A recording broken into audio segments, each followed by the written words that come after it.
Good evening. I'd like to call to order this budget workshop meeting for the fiscal year 18-19 budget for Thursday, April 26, 2018. Please rise for a moment of silence.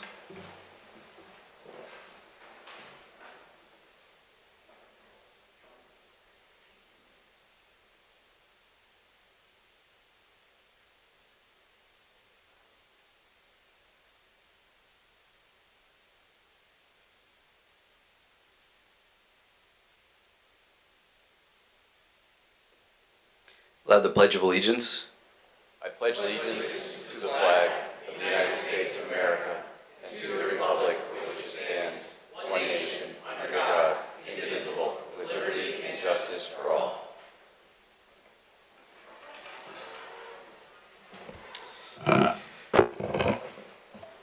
Madam Clerk, would you please call the roll? Thank you. Fishbein. Laffin. Letourneau. Here. Marone. Here.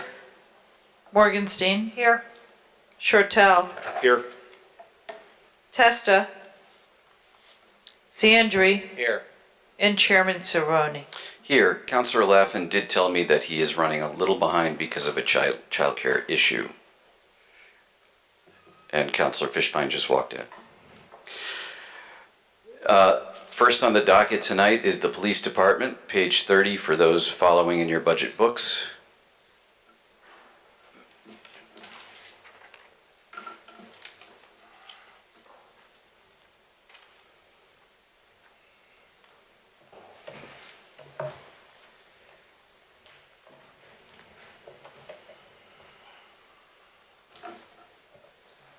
Good evening, Mr. Chairman. Good evening.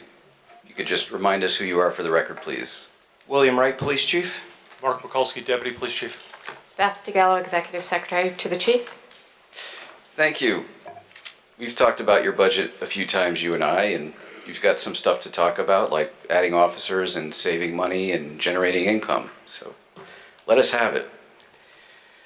Thank you, Mr. Chairman. The proposed 2018-2019 fiscal year budget for the Police Department represents a 2.4% decrease over the present fiscal year's adjusted appropriations.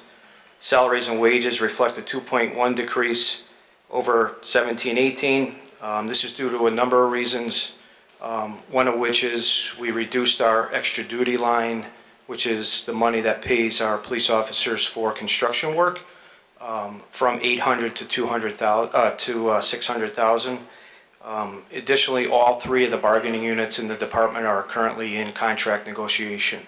So there are no wage increases there. The only increases are for those officers or employees that are in step as part of their contract. The proposed operating and maintenance component of our budget in total decreased 3.6%. This is largely attributed to our now getting away from New World systems for CAD and RMS and moving towards NextGen, which this body approved several months ago. I'd like to report that we are months ahead of where we thought we would be with NextGen due to the hard work of, their staff and certainly our staff as well. We're due to go live with that project in mid-May, which is great. We were hopeful to run both platforms side by side as we are under contract with New World through the end of July. The third segment of our budget, capital projects, represents a 7.8% decrease over the current appropriation. One of the critical components of our capital request is a new firewall appliance for our network. We can no longer load and upload the software improvements to the current platform that we have. That's not something that I'm willing to fool around with, as we are responsible for, as you're well aware, millions and millions and millions of public records. And I'll take any questions that you might have. Thank you, Chief. Questions from the council. Councilor Letourneau. Good evening, all. Chief, I just want to go back to your beginning of your statement. You had said that on the wage increases, there were no wage increases for this year because you're in negotiations. Yes, sir. But what happens when you settle the contracts, and does it go retro? Potentially, it could go retro. So how do you deal with that? I believe that the personnel department budgets a percentage of money. I'm not sure how the formula is figured on their end. Okay. And at the time a wage increase is approved, if you will, by this body, the finance department will make the adjustments in our lines, They'll make the adjustments within our lines. so they're gonna have to pull it from someplace else to fill the void. Yes, sir. Okay. Okay. Maybe I can just help. The money has to be transferred from a contingency account. So the council would be part of that transferring of money where there is not enough money in a line item. Okay, I was just curious where it comes from, that's, because I know we've run across this before with retro and, just curious of where it's gonna come from. So that's fine, thank you. Counselor Fishbein? Thank you, Mr. Chairman. Good evening. Good evening, sir. I'm looking at line 56738, the crossing guards. And I see that last year we authorized an appropriation of $245,776, and that through 7 months, only 98,000 of that had been utilized. Can you explain it seems to be off budget and Yeah, so the crossing guard is publicly bid by us. It's a line in our budget. Obviously, we control the crossing guards and the posts. We work very closely with the Transportation Division of the Board of Education as families move in and move out. Some posts are added, some are removed. We budget the amount that the public bid was opened with, knowing that it could be certainly less than what was bid, and it obviously could be more if we need to add posts. And you work together with the super or the board to determine whether or not to add or subtract posts? Yes, they will come to us very, very early in the school year and tell us that families have moved into an area where there's currently not a guard, or certainly that families, it doesn't look to them that families are no longer in an area where there is a guard. And then we'll do our own evaluation of that through community police. They'll spend 2 or 3 days there just making sure. But in your experience over the last 2 years or so, is it your belief that our population for the schools has increased or decreased as far as how they report to you? I wouldn't know about the total population. I can tell you that this year we added a post down in the area of Pond Hill and Reskin Drive. There were new families that moved into Terrace Gardens. As you come down the sidewalk on the south side of Pond Hill Road, it actually ends at Reskin Drive. So in order for the kids to cross Pond Hill and get onto the other side where there is a sidewalk, we put a guard there. So you've increased the security, the crossing guards. Just by one post this year. And you've been in this position for a while now. When was the last time that you increased the crossing guards? Actually, last year I think we cut out 2 or 3 posts. Actually, we cut out 4 and we put 1 back because there was a small child who crossed there, although infrequently. It's a busy road. I'm talking about North Turnpike Road by Town Farm. So to answer your question, more often than not, we're cutting posts in my experience versus adding them. So would that be a reason for the perhaps reduction in funding, or is it the bidding process? That would be the reduction in what we've used. The actuals would be from less posts. Okay, but I thought you said that you added 1 last year, right? Which would mean if you budgeted for an entire year at 245, but you've only used for more than half the year, 7 months, less than 100,000, then unless the school year affects it, you're off by about $50,000. Right, so adding a post last year, what I probably should have said was it was 1 more in addition to the year before. Okay, all right, that explains it. Civil forfeiture, I know you guys, I'm always reading about people getting arrested for drugs and that kind of stuff in town. And how does that come into play with the budget? I mean, do we get money when you take cash, property, that kind of stuff? Potentially. The state of Connecticut takes more now than they ever have, and we do receive a small share of that. It's highly regulated what we can use the money for. We've assigned an officer now to a federal task force on drug diversion as a result of the opioid issue. They made a number of large seizures, and from what we understand, we're due a percentage of equally split money across all those agencies that have task force members there. So, as an example, if we were to seize $1,000 in drug cash, and over time through the court system it was awarded to us, we would probably receive 300 of that 1,000. So, the court determines whether or not you're going to get any money? Yes. Yep. Some of that could be from a plea bargain. Some of that could be through restitution. Some of that could be as a result of someone being sentenced to prison. There are a lot of different parameters to that. Okay, because forfeiture, restitution wouldn't apply to forfeiture. It would if we were able to show, and we've done it in the past, we've been very successful in showing that we've expended a significant amount of money in investigating the issue at hand, and we're seeking restitution for that. We've been very successful with that. Oh, okay, that sounds good. Where could I find that? Maybe Mr. Bose knows. Any money that we've gotten in the last year or couple of years, is that shown in the budget?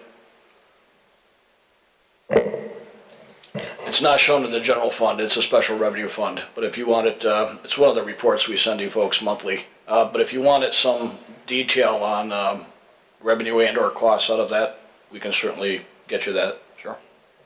So it's a special revenue fund, so not in the book, and I would assume it's a special revenue fund because it is earmarked for certain things as required by statute. It's correct, yeah. So therefore, commingling it in here would be inappropriate. That's correct.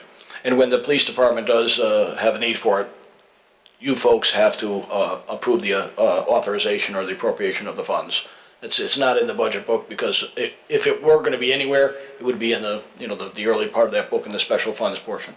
But because sometimes it goes a couple years without utilizing any of it, when the chief needs something, he addresses it just like he would needing money in his regular budget.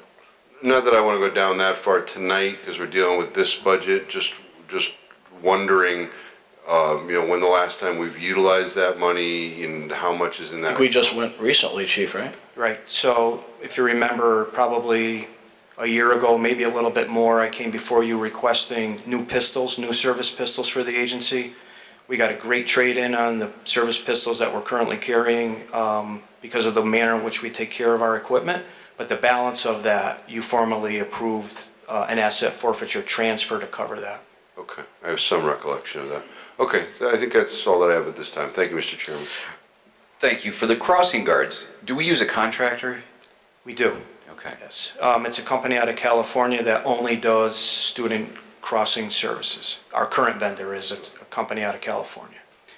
And so we vetted their process to make sure we're getting crossing guards that are appropriate for that kind of work. Yes, so what they did when we put them under contract is they hired the guards that were with the previous vendor, put them through, actually it took place in our building, a significant day-long training process, and they have a local supervisor who's on scene if we have an issue. I can tell you that we haven't had to stand a post in the absence of a guard since we've been under contract with this company, and that was an issue with the prior vendor. That is good to hear. Any other questions from counselors? I'm going to allow Counselor Morgenstein to go. Hi. Thank you so much for all you do. So this switch over from New World to Next Gen, so you've got a few months where you're going to be doing both, and but you implied that we're really saving money by using this new company. Yes, so there is an expense up front for the purchase of the software. Yeah. We won't be paying any more annually than we're currently paying now. I think we're going to be paying for a period of 3 years about $5,000 or $10,000 less. We need to buy the software in installments. Following that purchase of the software, after that 3rd year, where we're currently paying $123,000 to New World annually, just for maintenance. The maintenance with New World drops off to around $37,000, with Next Gen, I'm sorry. And is it the sort of system where also just the functionality, the ease of use for it saves you as your officers are able to use a program that saves you time in the process of using it? Absolutely. Yeah. My implication being that across the board, that I really appreciate that the police station or the police are doing that, and across the board looking at the fact that having proper services like that saves us money by saving your workers' time. Yeah, I really appreciate that. So I have a couple other questions, but I'm not sure if they may be intermingled with the Board of Ed. The potential for resource officers. I wanted to make a bit more public, I think, what you have in place for security and being able behind the scenes to see what's going on at the schools and responding to what's at the schools, that you guys are being proactive rather than reactive. Is that something to bring up now? Should I bring that up when the Board of Ed comes up? I can speak to our piece, certainly. That would be great. I failed to mention early in my presentation that I've requested funding for 2 additional police officers. I want to be clear that those police officers are not going to be assigned to the schools. I need more help on the street. I've kind of been very vocal about that. We're very, very busy. But just today, Dr. Menzo and I had another discussion in an hour-long meeting or so. We are going to push more community policing resources that are already in the schools, along with our civilian youth division, more into the high schools for a determined period of time throughout the day. We feel that we can offer him some more of our service. We feel that since we're already there every day, that we can adjust our schedules accordingly, knowing that should something jump off in town, knowing that should vacancies occur throughout the agency through either just plain vacancies or training, that the officers might not be there for the 2.5 or 3 hours a day that we're talking about. We're fairly confident that we should stagger the time of the day that the officer's in there so they have the most effect on what they need to be doing. Most recently, we are now in possession of access cards to the schools, that should the school be placed in lockdown, our officers will be able to gain entry without having to do damage to the doors or the windows, because the reality of it is we're going to get in, and if we can reduce the amount of damage we're doing, everybody would probably be happy about that. I'm sure Dr. Menzo's maintenance team would be. We are now able to view all of the security cameras that are in place in the schools. It took us a little bit of time to do that because we needed permission from the state of Connecticut to tap the fiber network that's already in place to all schools, to all police departments and all paid fire departments in the state. But there's a very formal application process. We've already gone back to them and asked them to give us a little bit more bandwidth. So, you know, we're looking forward to that if they approve it. We've recently adopted the Every School, Every Day initiative, where outside of our assigned resources into the schools, our patrol officers are encouraged to stop at the schools in their areas of responsibility throughout the day to either simply park in the parking lot to do a police report, to use the facilities inside if they have to stop in, see the principals and administrators to see how it's going. It may not be long, it may be 5 minutes, but you know, in and out, taking note of what's going on. We've collaborated with the Board of Education and Dr. Menzo's office quite extensively on a lot of initiatives, and at this point I think that we're really well served by what we've proposed. Yeah, I would agree wholeheartedly, and I think it's important for the public to understand that you have gone out of your way, not only in the school system, but publicly around town, coming out to neighborhoods, having your officers be part of the community. And that's part of the rationale for the school resource officers, is that the students become familiar with the police and feel comfortable, and there's an interchange and there's a trust, and that it carries over into everything about their lives. And I believe you are doing that in your own policing way, and you've made it clear to us, and I have to say vehemently, if a police officer is in a school as an officer, if something happens, you are a militaristic body. And if something is really bad, we've all seen the videos of what can happen if you have a confrontation in a school and now a student is arrested rather than disciplined. And I really support your way of doing it as really working well. And again, I want to say there was one meeting prior to our workshop with the Board of Ed where a public member came out and was upset that the response he had seen to an event was not appropriate. And we basically know that behind the scenes there was a response. It's not necessarily that every parent is seeing what you are doing, but you are there and you are working for the safety of our children and this whole community, and I commend you. So in that instance, I think it's, I tried to make it as clear as I could that the confidentiality of Right. the identity of the student is paramount. Yes. Well, certainly the safety of the school community is above all, right? Yes. But we had our arms around it very early on. We knew exactly what had occurred and where our investigation needed to go. And I think I've communicated this clearly, but if not, I'll repeat it. Had we had any sense that the school community in any way was in danger, then we would have been yelling from the rooftop that that was true. And I'm grateful for the time that the community gave us to work through that issue. And I know it was upsetting to a lot of people. It's certainly concerning to us. But we appreciate the time we were given to work through that. And I would certainly verbalize my support of your increased need for officers. We've talked about the Route 5. It's like a whole community unto itself. Walmart, Route 5, and you guys have more and more responsibility there. And we can look, and planning and zoning can look as the growth of certain businesses occurring as a tax revenue, but we also have to spend for the fact that services are needed down there. And again, the whole behind the scenes with the war on drugs, you guys are ahead of the curve for most communities in this state. So thank you. So I would like to just offer our appreciation to Dr. Menzo and his staff for allowing us the use of 2 schools last week for a day's worth of training for every member in the department, from myself right on down to our newest member, for an active shooter incident. And there's nothing to say that it would ever take place in one of our schools, but they are cavernous in design, and we are grateful for their allowing us in there with the fire service, who I can't thank enough for the partnership that we have with Chief Highgard and his team, showing us a lot of the ins and outs of door breaching and making access into these critical infrastructure more quickly and more efficiently. They're professionals at it, and I'm grateful for the partnership that we have with both the Board of Ed and the Fire Service. Absolutely.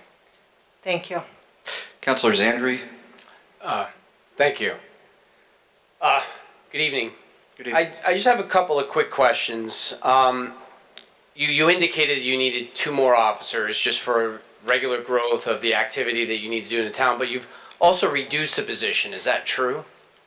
If you're aware, I've come before you at least 3 or 4 times moving money out of salary and into a maintenance line for computers that we have a contractor in for. So I've taken that money and placed that into operating under maintenance of computers. But that's still a head count that you've reduced, right? Yes, the position of the IT administrator has been defunded, if you will. Right. And So that you're- money's been moved over. And you're going to continue to use the outsourcing to manage what it is that you need to do? That's my hope. Okay. And on a cost balance side, is it pretty close to having someone on staff? Is it more? Is it a wash when you consider benefits and pension? And When you consider the fringe package, it's cheaper. But as I sit here before you tonight, I very well may be back before you in a few months We have a police officer who does a lot of that work, who's done that work for years. The contractor we have is 1 day a week or as we need them.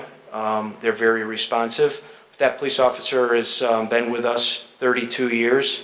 Although he hasn't given me any indication he's leaving, certainly should I lose him, I don't have a backup in the sworn ranks that would be capable of doing the work that he's doing.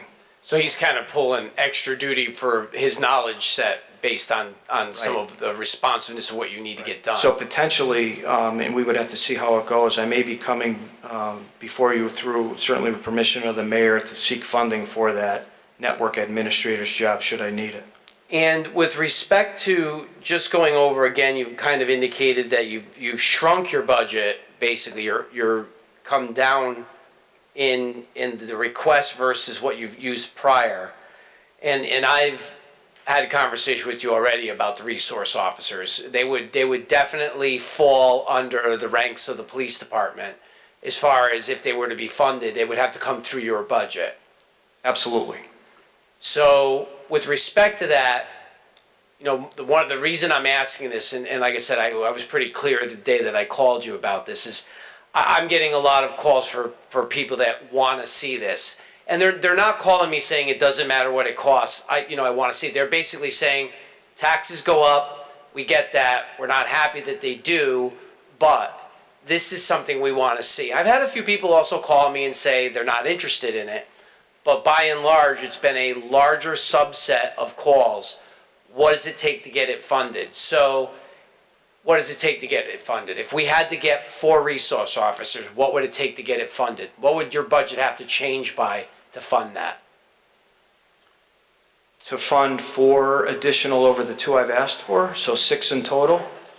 On the salary side, 300,000 roughly. The fringe is carried, as you know, Councilor Zandri, through the Human Resources Department. So just strictly salary, you're talking 300,000. Strictly salary. So then you have to think about everything that goes along with that, right? So in your example, for 4 more cars, probably $2,000 a year in clothing and equipment times 4. All the training that comes with that. I've said it publicly before, I think we should probably be an agency of 80 to 85 for a lot of reasons, but I'm sure that the fire chief would tell you he should grow, and I'm sure the public works would tell you the same thing, right? So, but there's a lot that really is not on its face realized when you start talking about adding staffing, especially in that regard. Just the mere gasoline that it takes to run those cars, right? So, and I have to think about all of that. Right. So I mean, if I had to respond to people that said, "Listen, I want this. What would it cost?" It's given the salary number you threw out, 4 cars, ancillary stuff, and still we're not even talking about benefits and things of that nature. We're probably talking at least 500,000 into your budget. I would say that that's fair. All right, because I want to be able to tell folks that I can appreciate the sentiment of, listen, this is something we want, but I want them to understand what that impact is. And it's not just salary and cars, it's pension, it's all of that in the back end that continues to grow over time. And it's not as simple as saying, all right, well, let's figure out. If a mill brings in $4.3 million or so, what will we have to change the taxes? It's not just that. So I want people to understand that if that's something that they want to push and see, that it's not just a cost in the budget or a line, it's the whole thing all the way through. You're correct. And let me just say, the safety and welfare of this community is paramount to me. You pay me for that. But more than paying me, I'm a human being and a parent myself. And we do everything we possibly can, day in and day out, to provide a level of security and protection to this community. And I think, by and large, we do a pretty darn good job. But I worry about not only our schools, but all the schools. Choate, Holy Trinity, Ben Haven, Heritage Baptist, High Roads. Tim Ryan is a great resource to me. He and I have conversation whenever we have to regarding a client he's trying to, or a tenant he's trying to bring into town. And he's very successful in doing what he does, but someone or some agency has to layer in the security over the top of all of that, and that's us. And we're in a lot of places doing the very, very best that we can. But there's nothing more important to me than the safety and security of certainly our children and our community as a whole. Yeah, and I would just like to echo on top of that sentiment. I think the proactive exercise that you guys took in the schools speaks to that. Instead of having a situation to try to draw on just general experience, what might happen, something you might mock up in the parking lot or discuss in a conference room, you guys spent the time with the cooperation of the superintendent and the Board of Education to basically set that up, a condition and a scenario in the school, so you guys could move about the hallways during April break as if there was an activity going on, an active shooter incident is what you guys classified it as, so that you could have a dry run. Now, there's no way the true thing is going to happen the way that the dry run went, but at least it's 1 foot forward towards what you might be able to do. So certain things you might not get surprised with after a dry run. So I think that type of exercise is a testament to exactly the points that you're making. And as far as I'm concerned, a bridge between, if we don't have the resource officers in the school, what's the next best thing? And I think planning for all the officers in a situation like that is the next best thing. So I just want to commend the departments and for the school system for engaging with that, and I really appreciate it. As you mentioned, as a parent to 4 kids in our school system. So thank you very much. Thank you, Councilor Fishbein. Thank you for your patience. Thank you for your indulgence, Mr. Chairman. I think I've answered my own question, but just to make sure, on page 66, there's another entry that indicates the crossing guards. Am I to understand that that's just a compilation of other things from other budgets the Board of Education utilizes? That's correct, yeah. Okay, thank you. That's all I had. Thank you, Mr. Chairman. I could repeat every positive thing that every counselor has said about the work you do in town and your awareness and your community policing efforts. We didn't talk about things like bicycles now that the weather is warmer, and the variety of things that you do to get into places that this department wasn't getting into 10 years ago. So I appreciate the efforts you've made to increase services and save money for the taxpayer. That's just commendable in my estimation. Thank you for your work, and thank you for your time and attention tonight. Thank you. Next is the fire department, immediately followed by the fire marshal.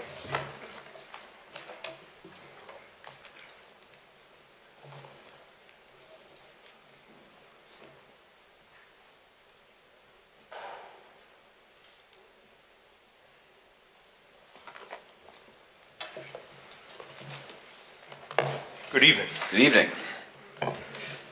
If you could remind us who you are for the record, please. Absolutely. Richard Hygard, Fire Chief. Stephen Alsop, Deputy Fire Chief. Joe Sedlar, Deputy Fire Chief. Do you have any introductory remarks for us? Yes, the budget as proposed with some slight adjustments from Mayor Dickinson reflect a increase from this present budget of 2.2%. Of that 2.2%, 2% of that is due to contractual obligations for the labor, and the remaining 0.2%, which is approximately $30,000, comes from the operating side of the budget.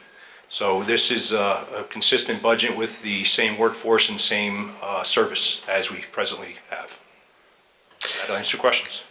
Thank you for that. Questions for the fire department, Councilor Fishbein. Thank you, Mr. Chairman. Good evening, gentlemen. Evening. Good evening.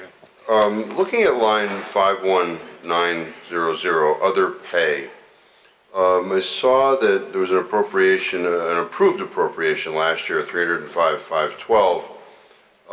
Through 7 months, you're at 242,681, which would indicate to me that perhaps that line is in jeopardy. That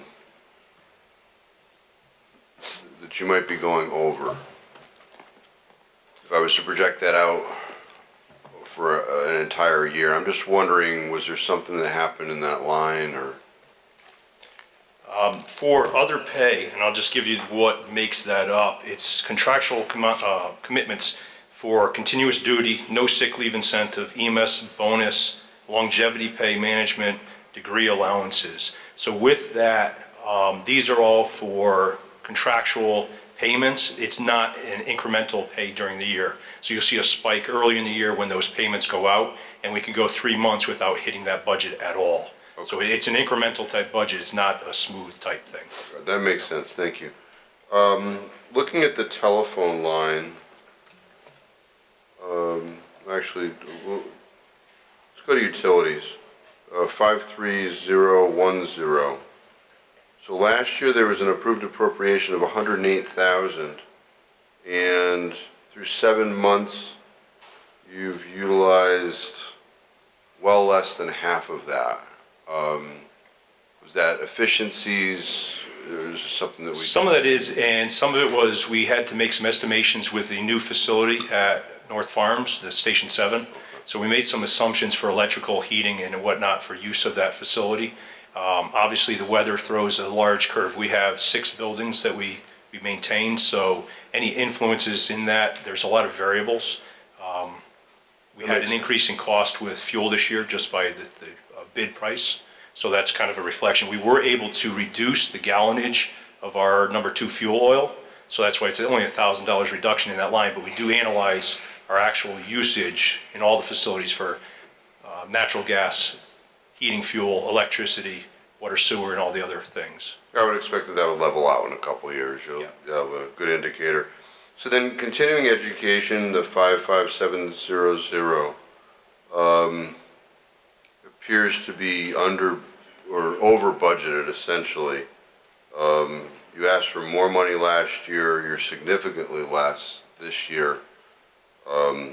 Is it the training still needs to get done? And Correct. One of the things that influences that is we do it on our volunteer side of the department, we do reimbursements. So as they have classes throughout the year, towards the end of the fiscal year, we reimburse them for EMT Firefighter 1 classes, so you get a larger hit at the end. We also have 2 firefighters at the Fire Academy right now that we have to pay Connecticut Fire Academy for their enrollment, so those haven't struck yet, so you're not seeing those costs. okay, looking at the next page, line 56734, there was a $40,000 approved appropriation last year, and that through 7 months you've only used $225. You want to speak to that? Yeah, and right now, we currently utilize Hartford Healthcare as our vendor, and their billing has been, be blunt, absolutely atrocious. So we are holding payments to actually figure out what that payment should be. A lot are overcharging, some double charging for services, so we don't know what that payment actually is, so we haven't made a payment. I fully expect to make good on that payment, obviously, but our billing clerk has advised me that the payments are correct. So we've been working with them for some time. This is an ongoing issue to make sure the actual invoice is accurate. Now, was that at all, when did that arrangement come to be? They were doing the billing? Hartford Healthcare? Yes, Hartford Healthcare. They've always done the billing for any physicals that our firefighters need, which they need on an annual basis. So a firefighter will get a physical, we get a bill, and it's a set fee. Well, that fee has not been correct. But it appears that the problem has just started in the last year or so, this billing issue? Yeah, it's gotten worse as it's gone on, yes. They are the vendor that gives the physicals, so they're not just the billing agency, they're actually the company that does the work. And we've terminated our relationship with them, we're out to bid for that service now. So moving forward, it's an open bid. So then on the capital, you had asked for exercise equipment, which I know the Rotary Club, which I'm a member of, gave you exercise equipment. You asked for more this year, and the mayor disapproved that, essentially. Because when you come to the council, at least I want to see what you want, see how the mayor affects it, and then if you really want it, ask. Do you really want it?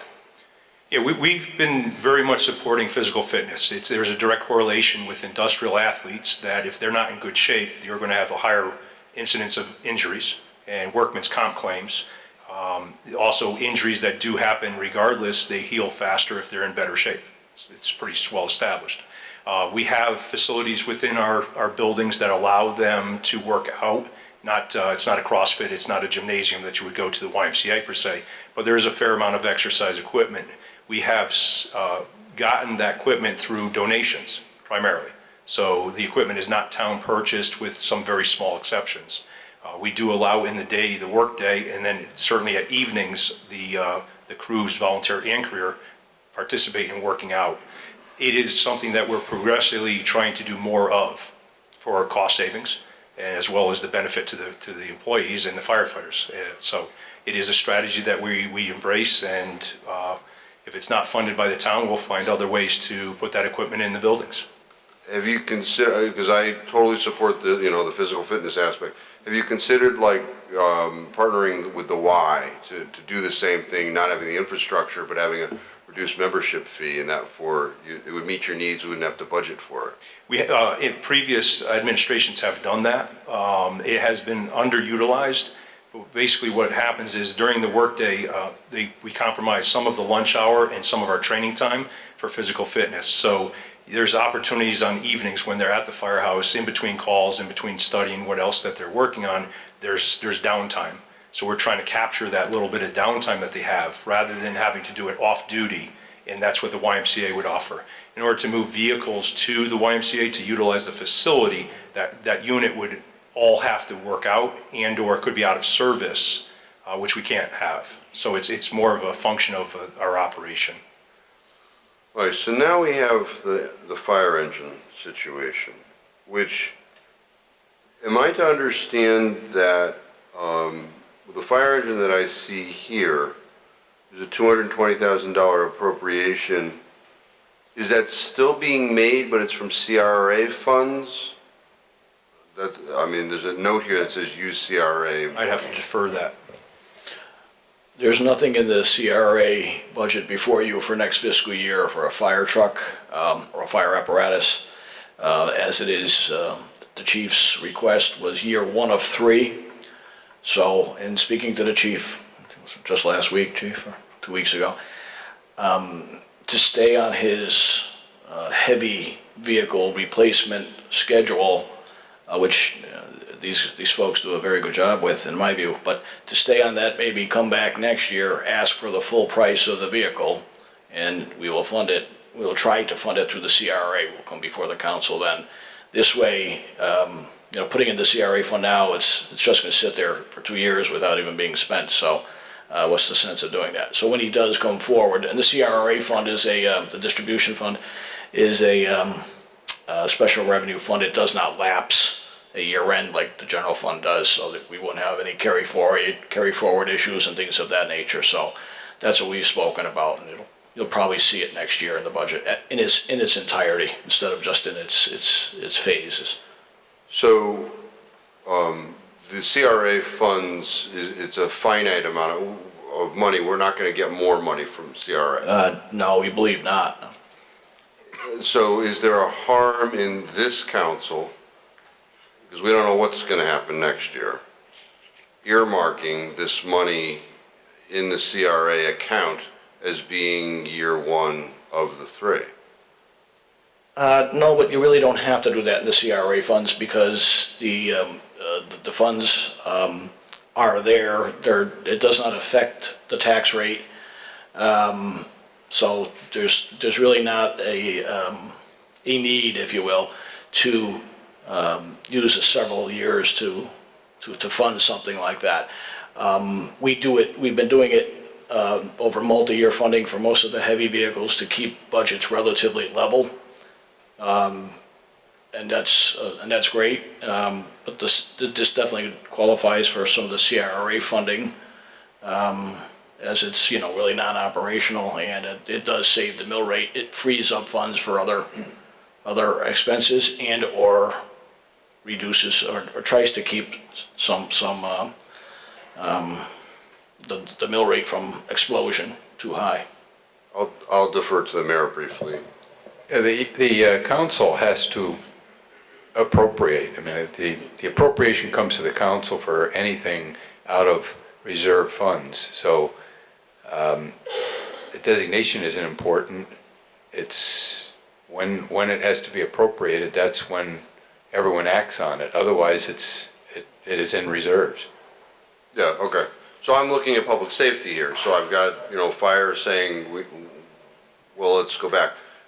Do you need the fire truck, let's say, now? No, this would start for the purposes that Mr. Bose just indicated, so we smooth out our budget. We need the vehicle in the fourth year of this, with meaning that we need to fund it by the third year, order it, and then have it delivered on the fourth year. That keeps us on our replacement cycle. So it doesn't help you, since we apparently already have the full money to purchase this, it doesn't help you, and perhaps it may even harm you because it gets you off your cycle if you were to buy it now. Interestingly, it would normally have harmed us because it's premature to the replacement of the vehicles. However, this vehicle, we're looking at a new strategy in that with our volunteerism being challenged during the daytime, we're looking at repurposing this vehicle to do a dual role. Potentially, it's going to be what's called a quint, so it has an aerial device on it as well as a pump. Slightly much more money than a pumper, a traditional engine, but much less than an aerial truck. More importantly than the acquisition cost is that the crew that would be staffing the vehicle can handle everything from medical calls, car accidents, minor rescue calls, as well as structure fires. So we could utilize that manpower that's now positioned on an aerial truck that with very limited response capability to those purposes, they would now be able to cover other calls. So we're trying to put our manpower out in the most efficient way. This purchase would allow us to do that. So, would it help you, public safety, since we have the money, to buy it this year? I would say no. I would say that we would certainly be something that we would talk about for a request for next budget year. So that would accelerate the purchase from where we anticipated, but it is certainly a strategy that we will look into for sure. All right, that's all I had. Thank you, Mr. Chairman. Any other questions for the fire department? Councilor Morgenstein? So this dual vehicle that you're discussing, what's the life expectancy of that truck? It would be similar to our pumpers right now, by standard, usually we'll keep them up to 25 years. Aerial devices we go, so the largest and most expensive piece, we can go to a point where they're 30 years old. They still pass the safety inspections and whatnot.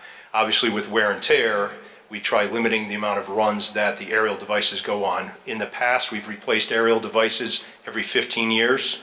At the 15-year mark, that vehicle becomes a spare for the next 15 years of its life. So this vehicle will last in that same time range, but it is certainly new to our fleet. It's new to our service, so we don't have a lot of experience to speak of on how that vehicle will be utilized and whatnot. So I would say in the 25-year mark is where it should last. But again, part of that is in a reserve status. So 15 to 25-year life expectancy, I would just ask this body to consider. There are certainly many uses for reserve funds, and would we consider a bonding of a truck like this when we're looking at a 20-year life expectancy?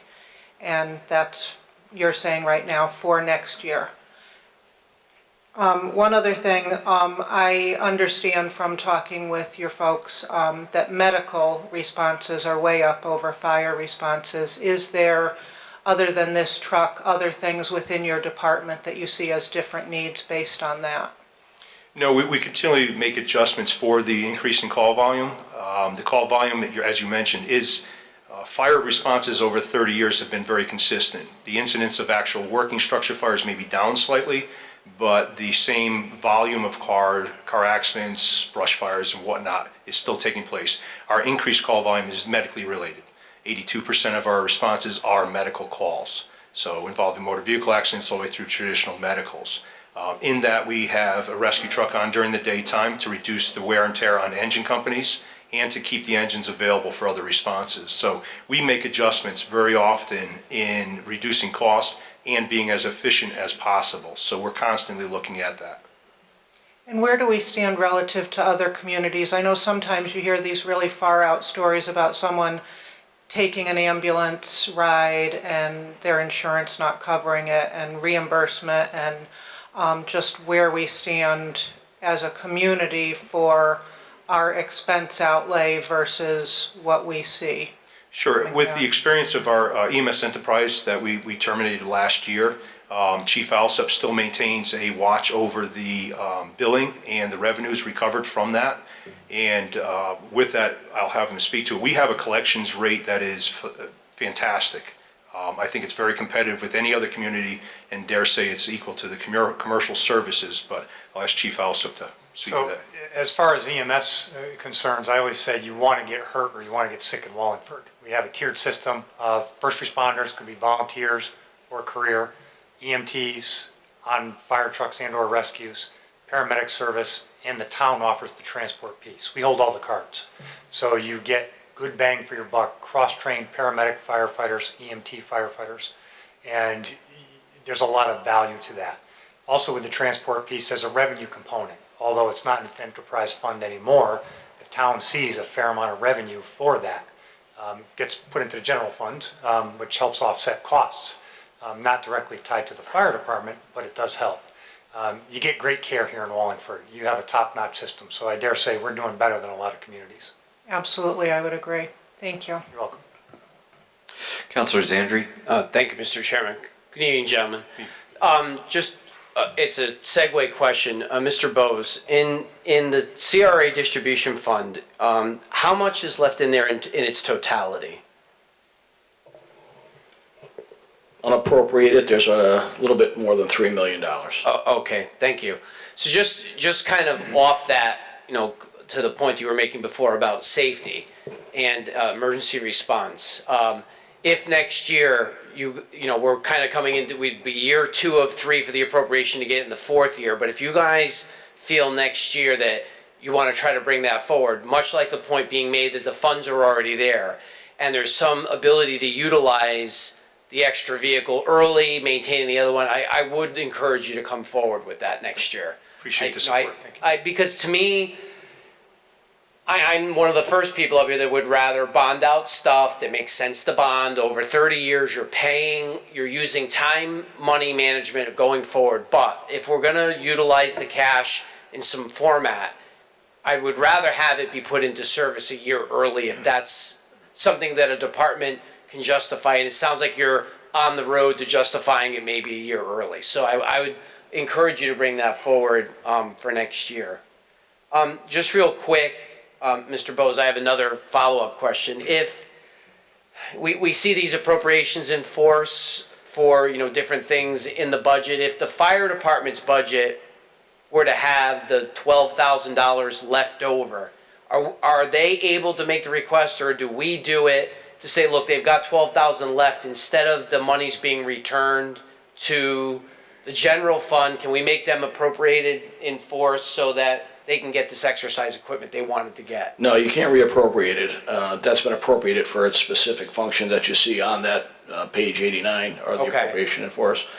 And that column that you see that's not filled in yet, the council column, if you will, because the mayor's deadline is April 1st to get you folks the budget per charter. So we have to kind of put the brakes on that in late March and fill in the mayor's request column after consultation with the chief and deputy chiefs in this case. So that's what you're seeing, that their intent was to carry forward into new year as of, let's say, very late March. Now, that doesn't mean that they're not going to try to complete those purchases, because when you see that final column will be filled in with the actual amount as of May 8th, when you folks then have to adopt.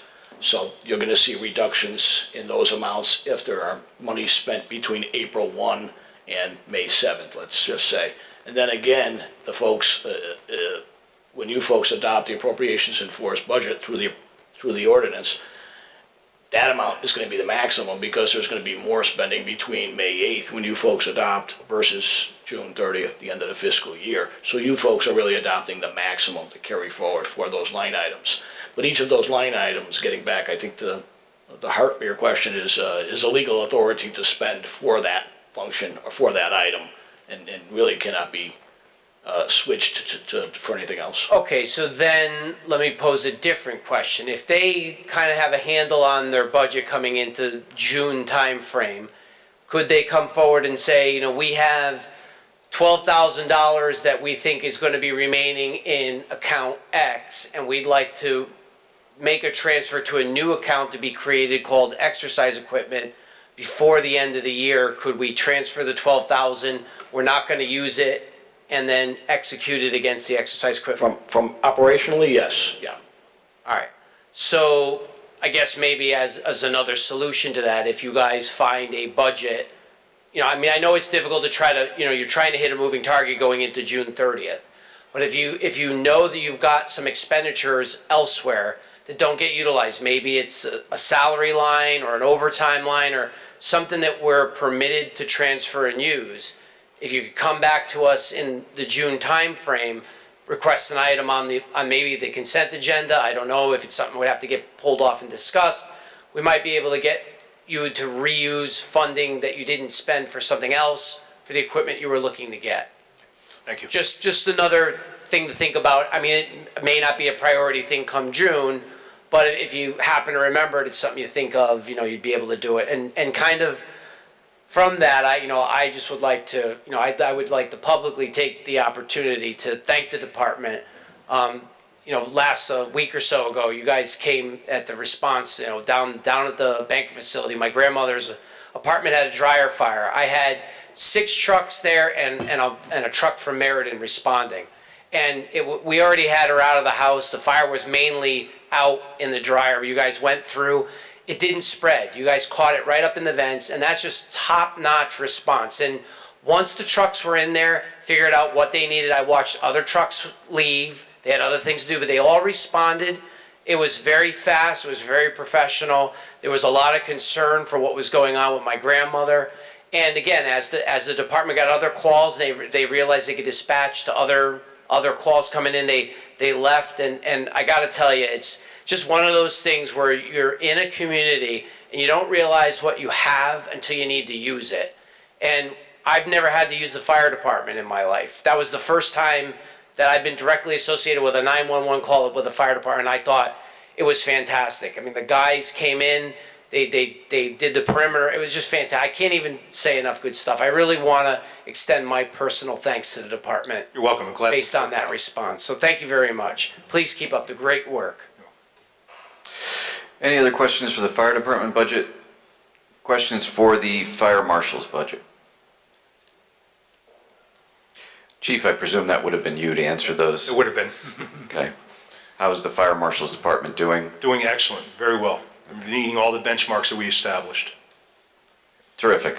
Councilor Fishbein. Thank you, Mr. Chairman. When the prior fire marshal was here, he had asked a few times for iPads for assisting him in doing investigations. Is that still a need or a want of the department? It's a great question. He was a little premature in that request in that the purchase of the iPad is the easiest part of the process. The software, the ability for that device to work and actually function in that role has been the challenge. You approved monies last year, or part of our budget was the purchase of that technology. And I will defer again to Chief Alsup in that we are in the process of putting those in play. So I don't know if there's anything. So working with the police department, Chief Setnar putting together the Next Gen project, the dispatching project, that's part of the iPad project, which ties into our dispatching, records management, and it gives the fire marshals opportunities to do those inspections in the field. However, we just don't want to jump in and do something that we're not sure that works. So in a planned approach, we're going to get iPads in with fire department records management, make sure the dispatching component, because it's part of it, because they're also not just for the fire marshal's office, it also does our electronic patient care reporting.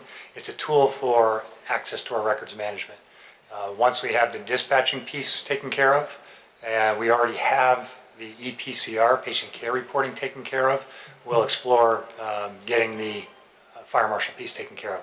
But we have the tools, iPad, software, dispatch, it's all coming together. Then you're required to inspect, is it every commercial building? I don't know if it's just commercial or residential. What's the frequency? There's a schedule based on the type of occupancy. So assembly occupancies vary to manufacturing. There's everything in between. There's either a 1, 2, or 3-year cycle on those. And that's one of the benchmarks I just mentioned that our marshal's office is achieving, not necessarily within that cycle, but very close to it. And for around the state, I think we're one of the only departments that is as close as possible to achieving what the state is desiring for those inspections. So they're doing a great job. Their main focus is getting to that, those inspections in a timely manner. And that's, I know you were behind, and I've gotten some calls from people, you know, why are they hassling me, that kind of stuff. And I can just tell them it's your regular thing, you gotta do that all the time, and that you're getting a lot better on that backlog. Right. There's been a over 100% increase in the amount of inspections they've done. So they've more than doubled what was done in the previous year. This will be the first year that we actually have all three, 2 deputies and the fire marshal, all in place. One was a new hire, and his training took up most of the year. So we're looking at to get them as efficient as possible, then look at the office and see what we need to do, either more staff, better processes, the iPads and that tablet concept is part of that. So as more, increase their efficiency, and then we can revisit that subject.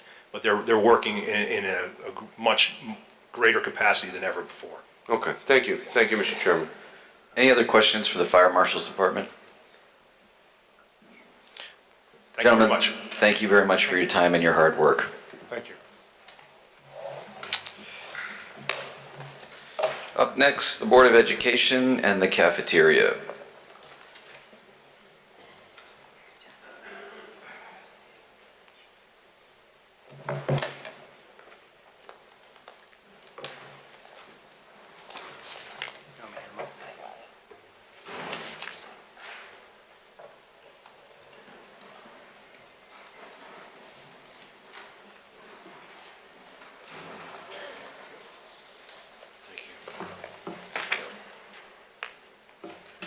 Thank you.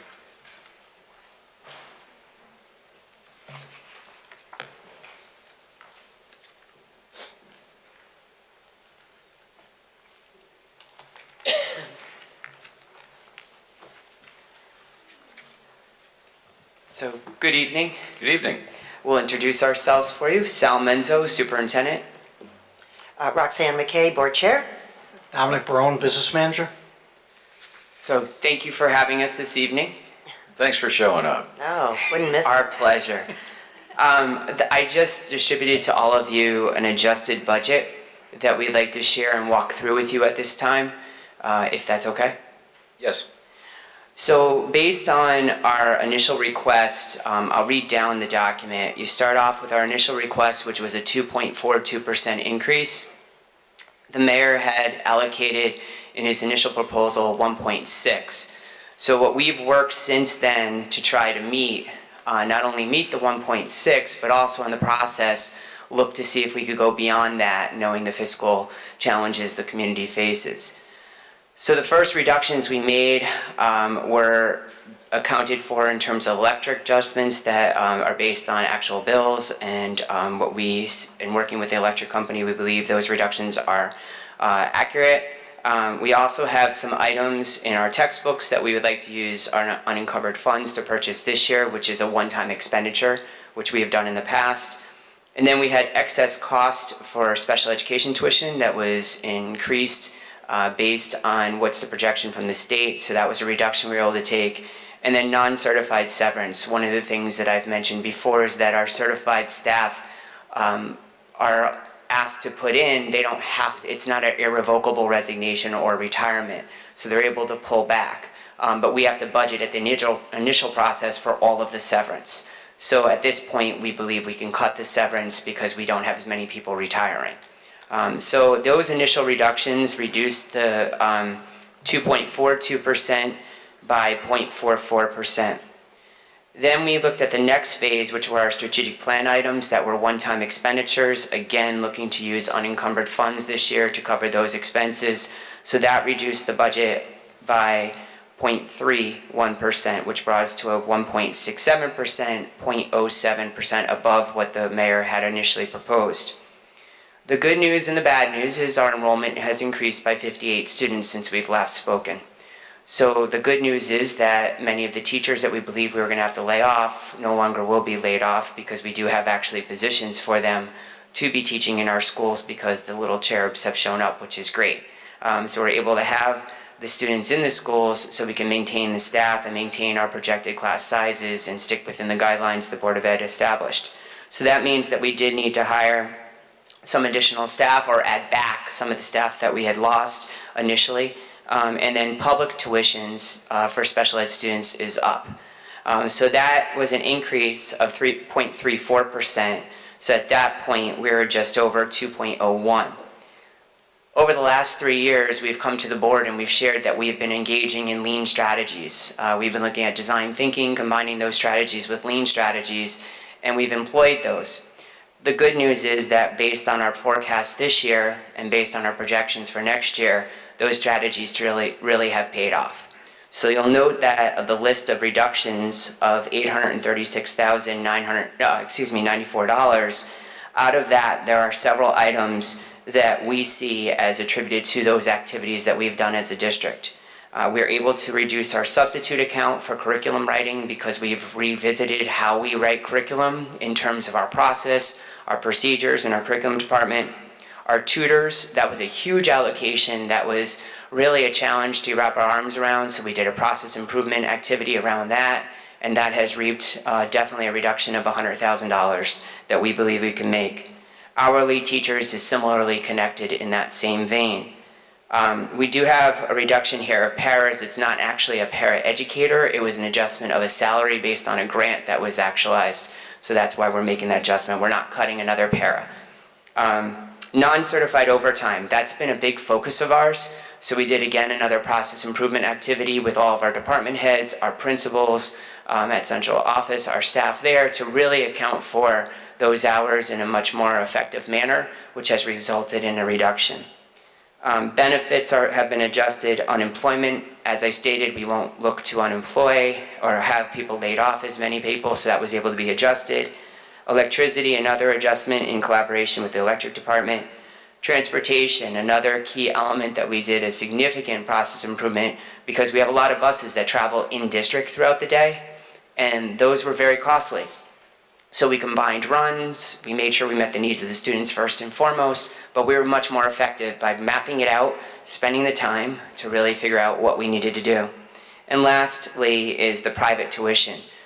This is the updated tuition based on students that are in the district, and knowing that students are graduating out of the district, they would not be with us next year, or that they are moving out of town. We have had some students with special needs that are no longer going to be in our district next year, and we wanted to be fully transparent with the town council. So with that said, that's a reduction of 0.83%, which means that our request would be a 1.18%. Again, the allocation from the mayor was a 1.6, so that would be a reduction to the Board of Education budget of $411,612. We obviously know that there are many things that the Board of Education can do with that $411,000. However, we wanted to be, again, full disclosure with the town council. It would either be pay now or pay later, in the sense that we would have a surplus next year that everybody would question, and that was not something that we wanted as a board.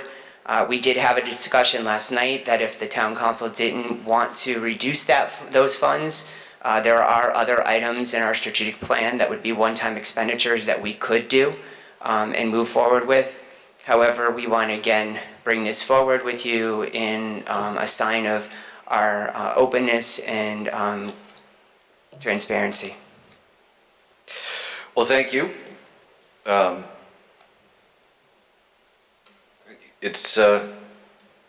There's obviously pressure on the council to find tax savings for the taxpayer, and this is certainly a step in the right direction towards being part of the solution we look for. So I will certainly express my appreciation for the effort. Thank you. Questions from the council? Counselor Morgenstein. Hi, thank you. So a lot of my questions are not education questions, but building and other expenses. So under repairs and maintenance, it's a very general question. I presume that's buildings, roofs, air conditioners, and the like, or? It's define all for me. forms of maintenance, so it could be, again, the HVAC systems, anything, all of our, our maintenance warranties, our maintenance plans that we have, our preventative maintenance plans, as well as anything that might, unfortunately, need to be repaired.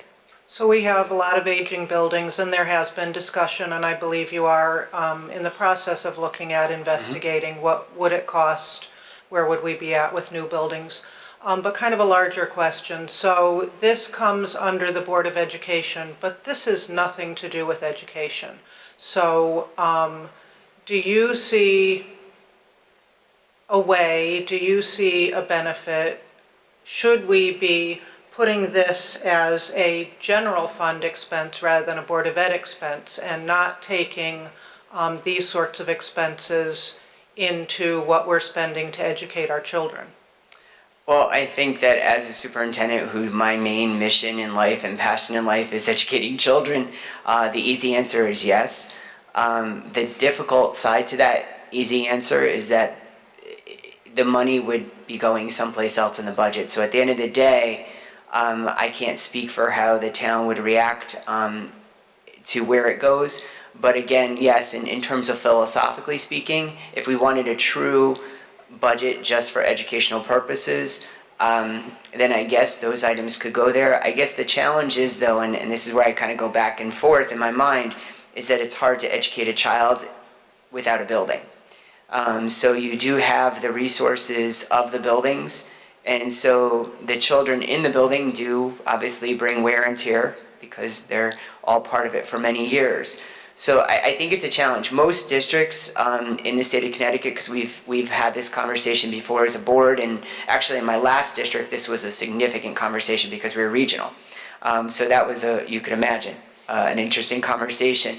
I think most districts, the large capital items are not part of a Board of Education budget, but traditional maintenance, unless there's shared services, where there would be a shared services for potentially maintenance or for other departments. That's only when you see sometimes those items moving over to the town budget and not being in the Board of Ed budget. In my experience, areas that are not in the Board of Ed budget but in the town budget are things like insurance, for example. Milford Public Schools doesn't pay for insurance in their Board of Ed budget for their employees. They don't pay for Social Security in their budget. So a person from Wallingford might look up the Milford budget and see that it's 92 or $95 million, and they'll say, but Wallingford is $102 million. They have the same amount of schools. Why are we doing it so much more expensively in Wallingford? In reality, when you add back their insurance and you add back their FICA and Social Security, they're actually spending about $5 million more a year than we do on our budget. So there's those little nuances. So I haven't seen maintenance costs being removed from a Board of Ed budget. I have definitely, Ms. Morgenstein, seen the capital, and that has been something that we've been fortunate enough to be able to do over the last 4 years. So I really appreciate your question because it's a good one. It's a very, very value-added one. But I think the big issues for us are those big capital items, which we have worked collaboratively with the town council and the mayor to take on the projects like the roofs, the windows, those big projects. And those are significant. The ones that still kind of get a little sticky for me personally are maybe the driveways and things like that, which I think we could probably have a little bit more conversation there because I don't know. Those kind of get a little sticky, but I think the maintenance items that you were referring to, I think those do usually stay within the Board of Ed budget. So in the town of Wallingford, we have an unusual situation in that the town taxpayers have a portion of the tax base that does not pay into the school budget. Correct. And so I think it's really important to look at our taxpayers needing to see an increase in their taxes when a part of our elderly population is not.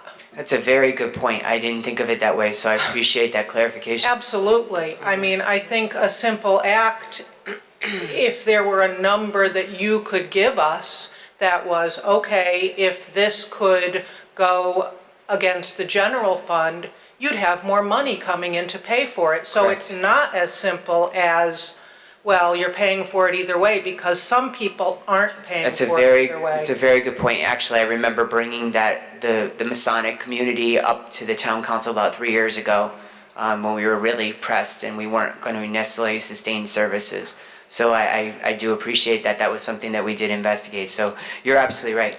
We've been told we don't want to renegotiate it. We're afraid that if we open it, you know, we might open this can of worms. I've been told that. It was a long time ago that agreement was made. We are in dire straits. We are pulling into our reserve fund. We are raising taxes every year. And I'm hard pressed to say to other elderly people, well, it's okay that we raise your taxes when these people who honestly, some of the housing over there is more of an affordable, but a lot of the housing over there is very luxurious. I have a 92-year-old mother that could never afford to live in some of those houses, and she is living in a town, you used to be their superintendent, where it's all spread amongst everyone, and we are in a situation where we have a significant portion of the population that does not pay into the school system. No, it's a very good point. Again, it's not within my department. I get it, but I appreciate want that to be something that we're looking at. Thank you. Yes, thank you. My other question, lease and purchase. Yep. Does this amount include what? What do we lease, what do we rent? Which line item specifically are you? 735. Okay, the 735 line item. Let me just make sure I respond appropriately. 735 actually works off of our, it's actually, lease should be removed. We don't actually lease anything. This is for purchase replacement cycle for computers. So these is equipment. What Yeah, about, it's just always been object code lease and okay. purchase. So I think what I specifically am looking, I understand, am I correct, that we rent our Board of Ed office space Yes. now? Correct. So where is that? Let me just get to that one. Which account is that? Yeah, it's in the 400 account. Board of Ed Education Offices, page 36 of the booklet I gave you. The yellow one, which I forgot. I apologize, it's 440 rentals. Object code 440 rentals. Okay, rentals, okay. And so that amount is strictly rental of the Board of Ed office for Correct. this period of time? Correct, for the period of time looking to either, again, with the facility study, as you mentioned, we went out to bid on, to look at whether or not there's an opportunity to transition us back into the school system or reevaluate at that point. And so how many people are in that office full-time? We have over 40 staff members in that office. And I know that there was a flood and a leak and a landlord problem Yes. in the last. How does this cost compare to your previous location? This is the same amount per square footage, it's just that this building has more square footage because we actually have a space for our Board of Ed subcommittee meetings. The last space, we didn't have a space for that, so this is this has an additional square footage to it, but the actual per square foot amount was the exact same amount. When we brought this, the town council had to approve our lease. They had to approve it, of course, yeah. Okay, thank you. No worries, thank you. Councilor Zandri. Thank you, Mr. Chairman. Good evening, folks. Evening. Just real quick for me, because Councilor Morgenstein answered some of my questions or pointed out a couple of things. Just going back to her comments about things that are in the general budget, you know, we have that on page 66. I'd like to see us do what we can to put more things in there for a couple of different reasons. I want to make sure that, you know, as we have to increase our costs for the education budget, I would rather have more of it have to do with education and where we can push things legitimately and purposefully into the general budget, because that's really where it belongs. It has a multiplying effect as far as I'm concerned, because it does get spread out to the entire tax base. It also makes it so that we have a better definition of things that are going right back to the kids, whether it's, you know, a salary for somebody, their benefits, the books and so forth, anything that's more directly applicable to them, and I'd rather see it that way. Just as a reminder for me, line 560 tuition, can you define that line again for me? I think I remember it, but I want to make sure that I'm remembering it correctly. So line 560, this encompasses a variety of tuitions. This is our magnet schools as well as our special education tuition, our public and private outplacements. So there's a variety of different tuitions there. They're mandated services. The majority of this budget is mandated services based on individual educational plans of students. And then it's our wintergreen tuitions, which we have 55 students who go to wintergreen magnet. We have an additional, Thomas Edison, we have 17 students, and then we have the Educational Center for the Arts, we have 12 students. So this is where a Wallingford student applies to go to a magnet school, gets accepted, and this is the cost for that student to go there? Yes, we have the total number of students that would fit that category, again, is the 55 plus 17, so that's 72. It's a total of 84 students. Okay. But the rest of the money, that's a small portion. The rest of it are special ed outplacements, which could be upwards of $75,000 to $100,000 per student. So those are students with special needs. Correct. That, you know, we as a town are responsible to help get them the education that they need. Correct. Up until they would otherwise graduate a school system. Or it could go until 21. 28 kids, so it can actually go longer. Correct. Okay. Depending on the student's disability and identification. So you mentioned that in some cases it could be upwards of 100,000. Correct. For a given student based on need. So, and there is reimbursement from the state at 4.5 times the expenditure, and that's the threshold, and then you get a percentage of the difference. The state last year in the fall, not this in 2017, but in 2016, raised the base. So it actually caused us to have to come up with $330,000 in the fall of 2016. What we've seen is that that's actually been more favorable for Wallingford this year. So that's why we were able to make the adjustments in our budget. So you might recall a couple years ago, maybe it's 3 years now. It is 3 years. I had asked for what the per pupil expenditure was in town. I used to keep a running list, and so you'll probably be getting an email from me because my information's out of date. So is the states, by the way, because they changed a new system, so. Well, then maybe I'll wait and ask you, and I'll just go 4 years out for the next budget. But if you had to break down the cost of a child, and this is basically like tuition, this would be as if I send my kid to UConn or I send my kid to Southern, it costs me X to send them. If we had to bill every parent in town for the student, what is that per pupil expenditure? Do you know that? We do that. We have it because we do have students that go to our high schools that have moved out of town and they still want to have their child coming. Our high school, and I can give you the updated numbers, but our high school is around $12,000 per student when there is a tuition bill. And then our other levels are graduated down from there. But I can get that information, the most up-to-date information. Yeah, I do that annually. So I could give you that for the past several years. Okay, I mean that's later down. I like to have that number every year so that when I engage with folks, why does it cost this? Why does it cost that? You know, I'm 65. I put my kids through school, and I said, and you probably just got done paying for them.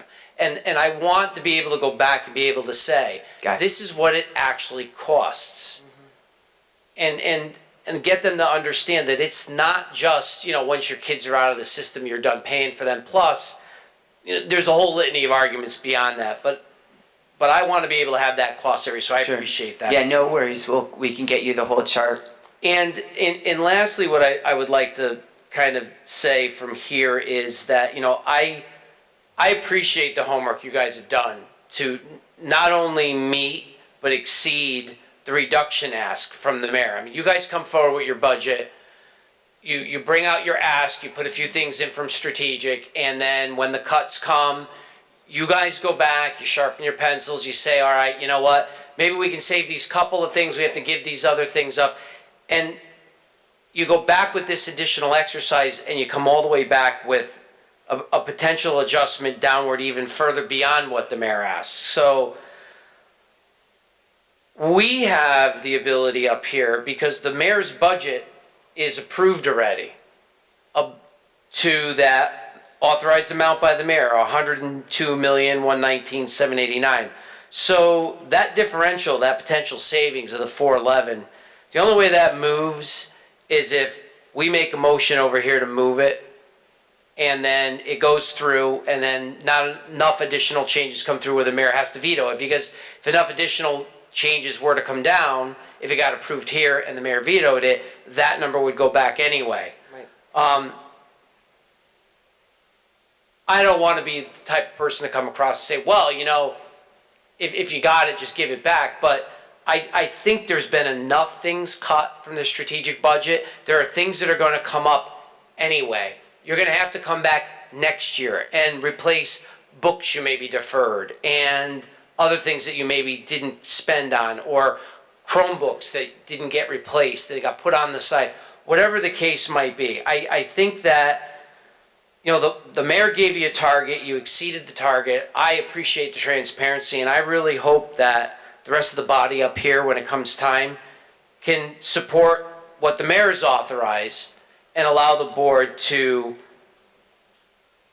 I don't want to say do whatever with the money you guys have cut, but you guys have moved balances around to make that happen. So I hope we're able to support that. The Board of Ed will put it to good use, maybe doing some things with the strategic budget. So I appreciate the homework and going the extra mile, for lack of a better way to say it. So thank you very much. No, thank you. Councilor Shortell?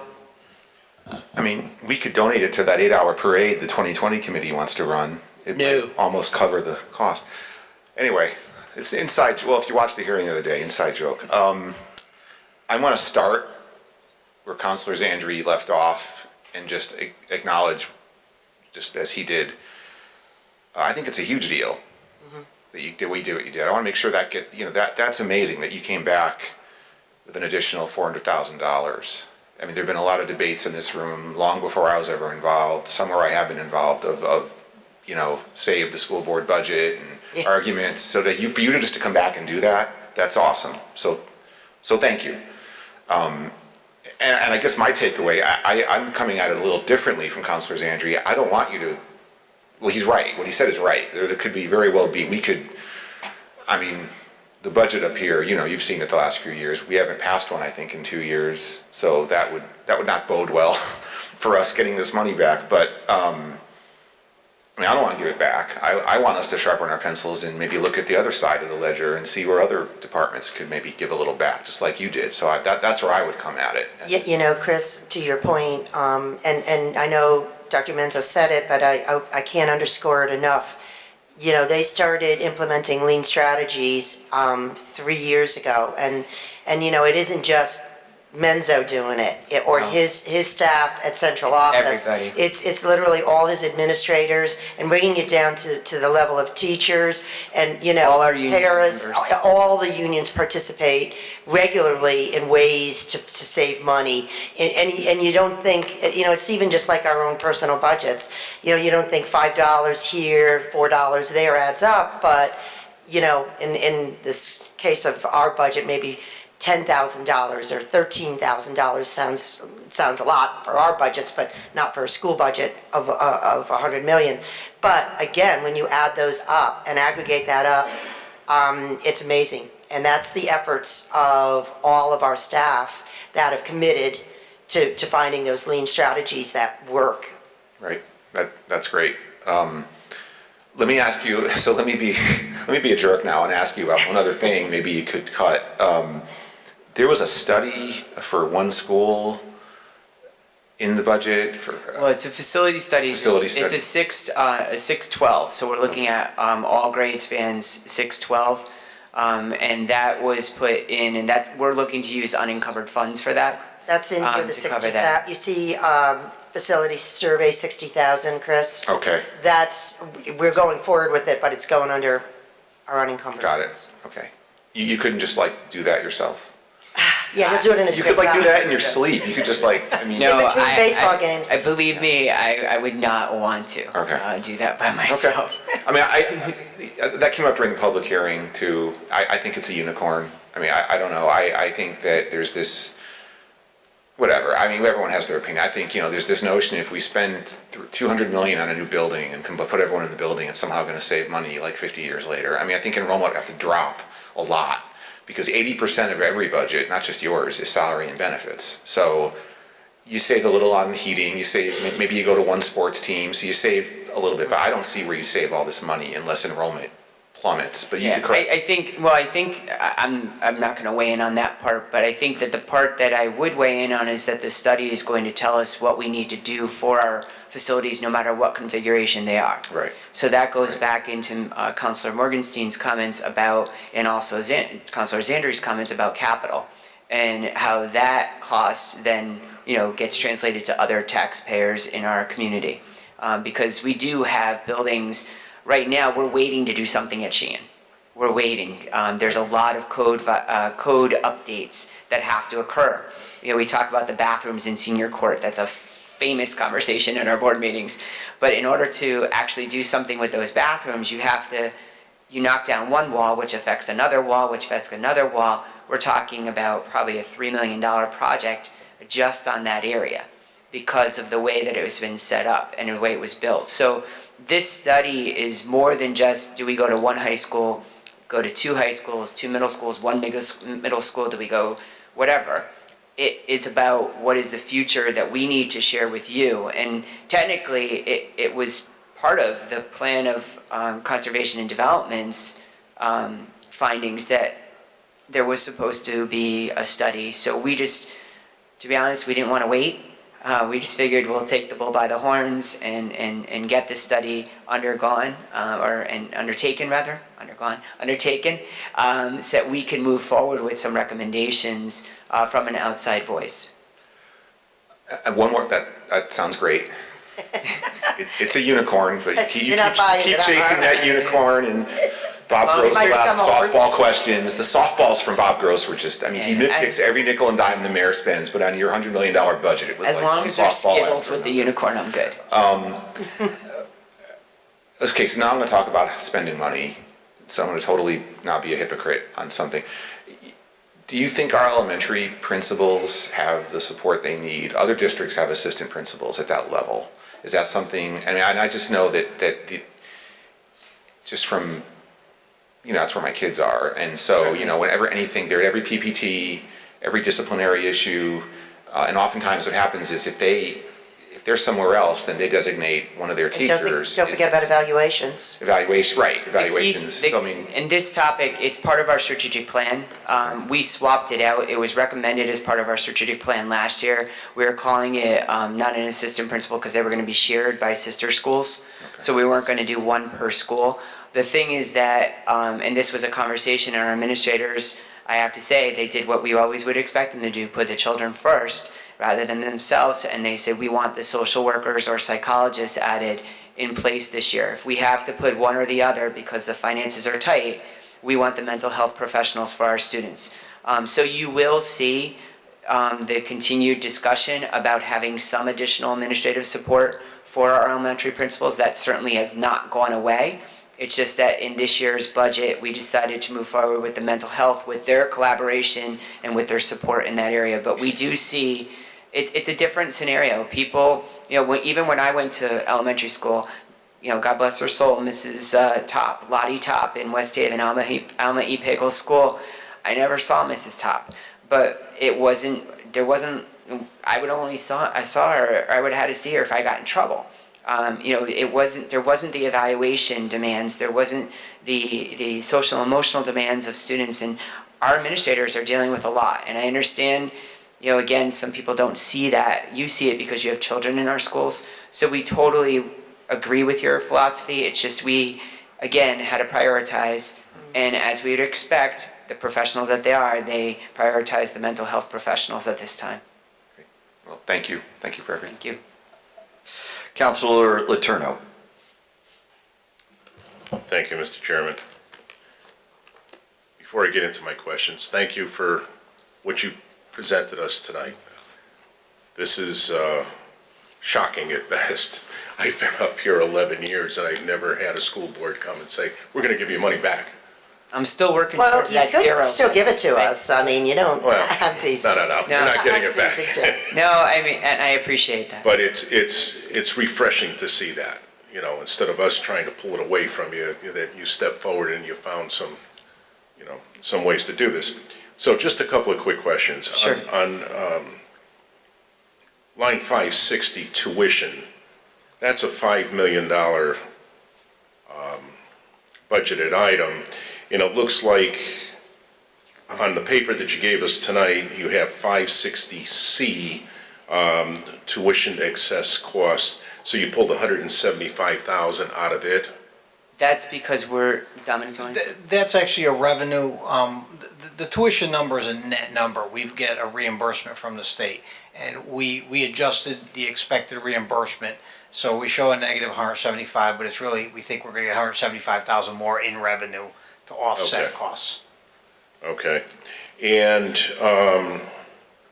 and just curiously, down the accounts, were the reductions identified in April 4th, under that, you have account 410A, 641A, 641A textbooks, 560C tuition, 112J. What are all the letters next to it? And then down where reductions are, is that?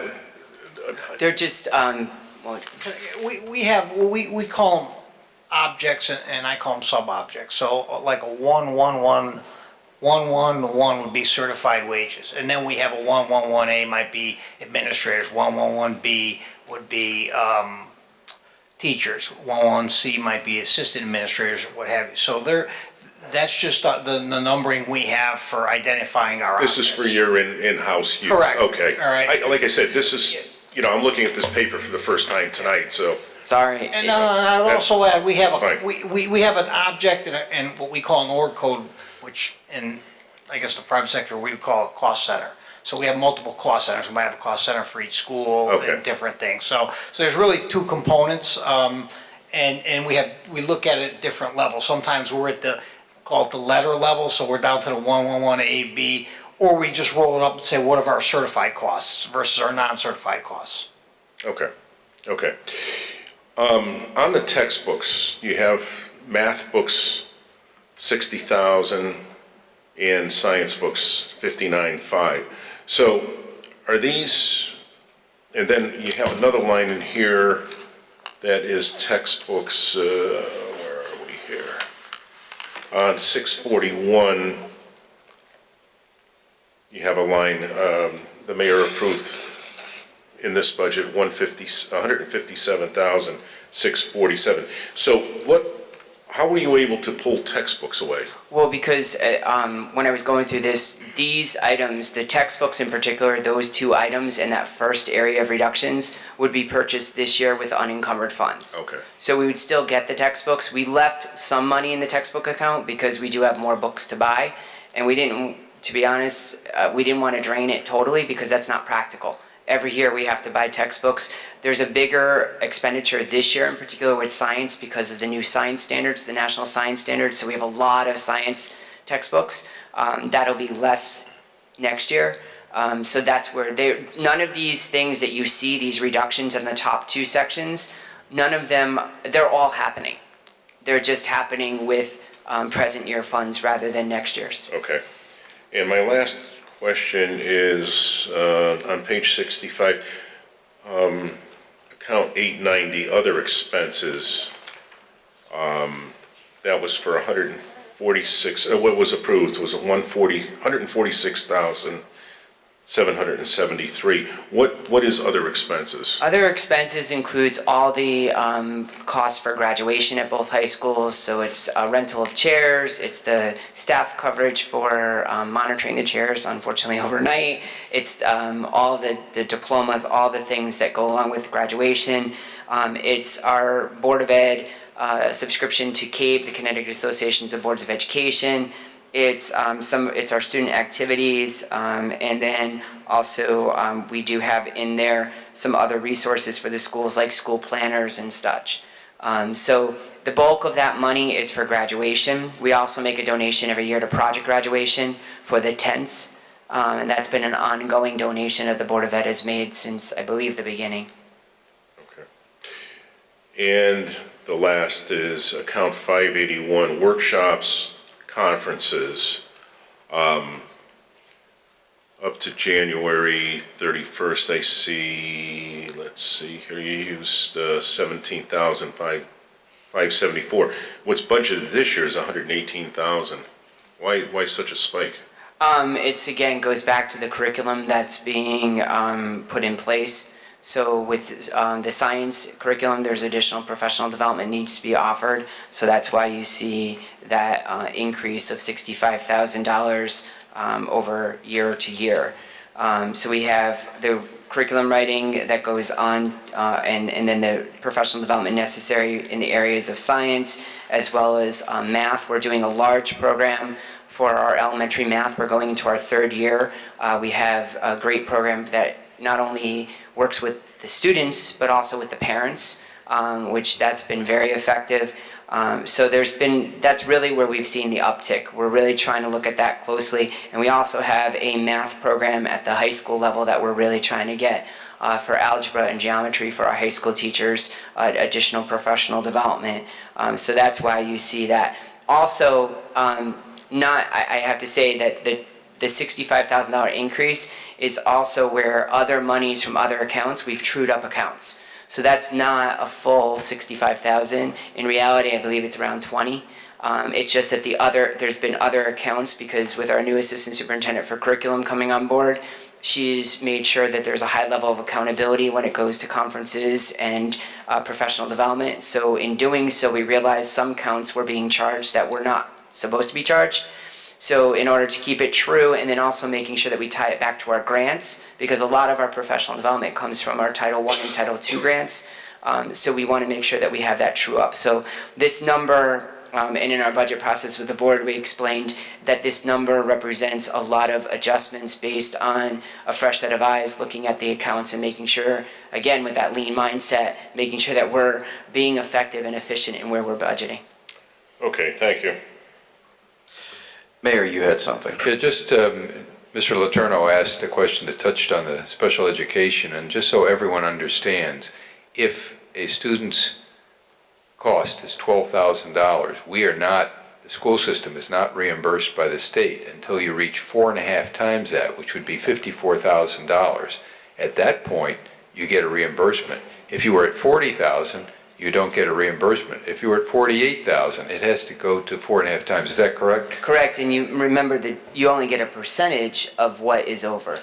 You don't even get the full amount. So if the threshold is 60 and the tuition is 70, you don't get $10,000. You get a percentage of that $10,000. The other thing that we talked about and we factored into this discussion with our budget this year, and I think most of you recall in the fall, we were very concerned about special ed in our district and the way that the governor was approaching funding of special ed. So we took our 1% funds from last year and we did, again, something relatively unprecedented. We said, let's move them over into an account for just special ed purposes if we had overages. We didn't want to come back to the town council and ask you for money. So we delayed our purchases that we were going to do this year with our 1% funds to provide that for special ed.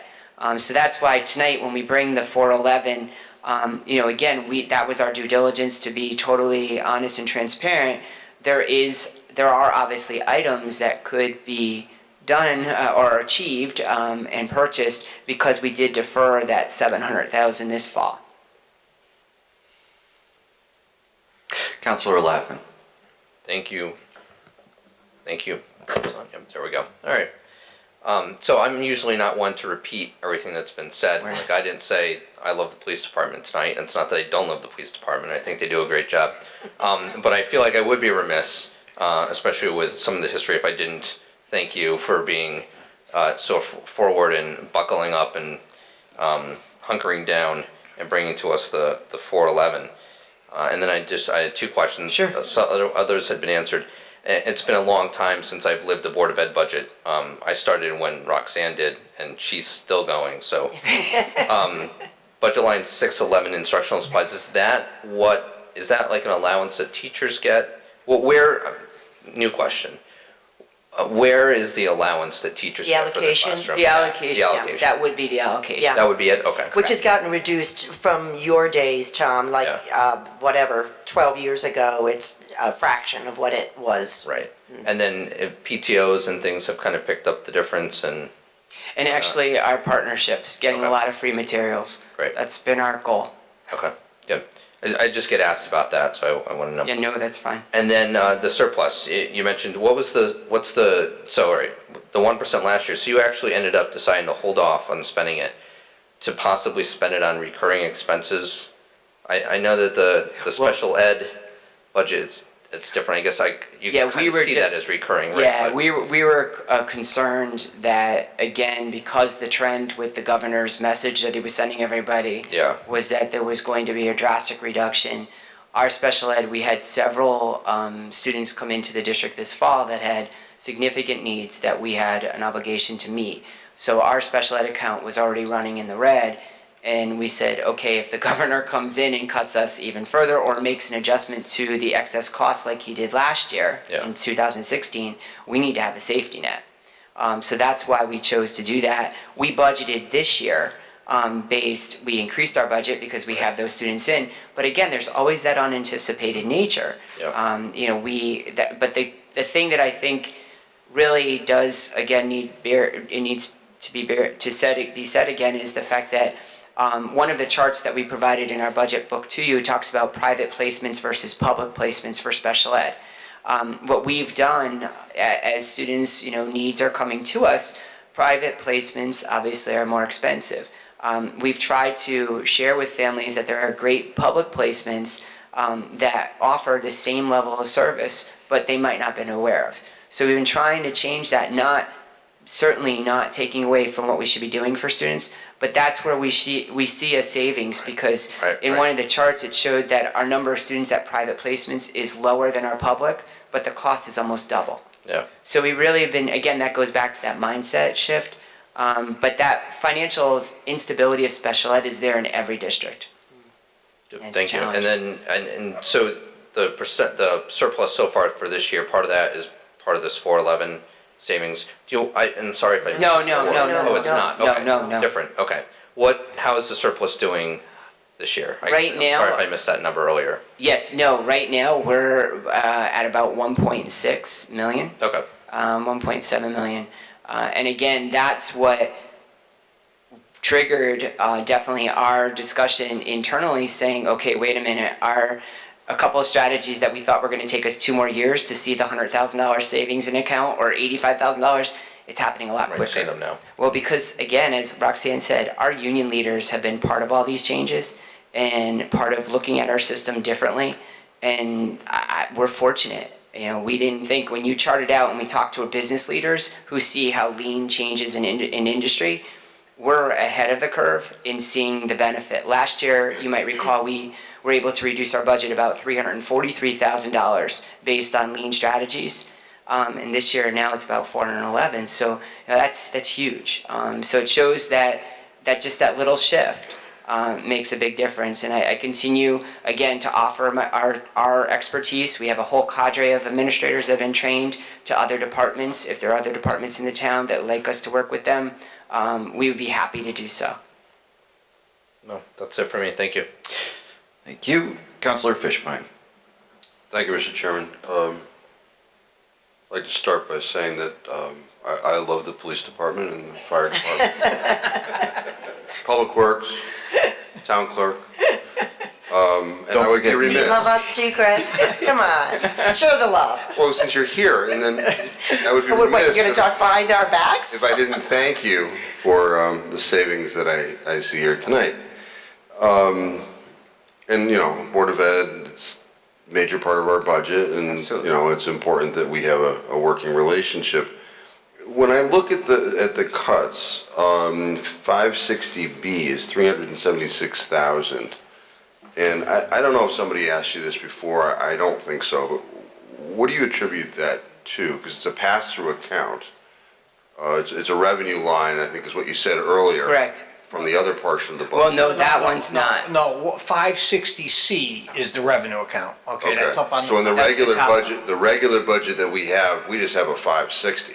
We don't have all your letters. Correct, we roll them up, to provide a higher level of view. So the private tuition you're referring to, the 560B, it's several things. We have some students that are aging out of the program, so they're either 18 or 21 and they're not going to be at these private placements. We had a high-cost student leave this month, so that's one of the things we, as we were looking, and it was a significant amount of money. So we were able to reduce it based on that, because we don't anticipate this student's going to be back next year. So I would think that when you're putting a budget together, you would anticipate that a student is aging out, and that you wouldn't have that expenditure. Yeah, most of the, I would have to just make a correction if I may. This is not, I don't believe this is attributed to the aging out. This is attributed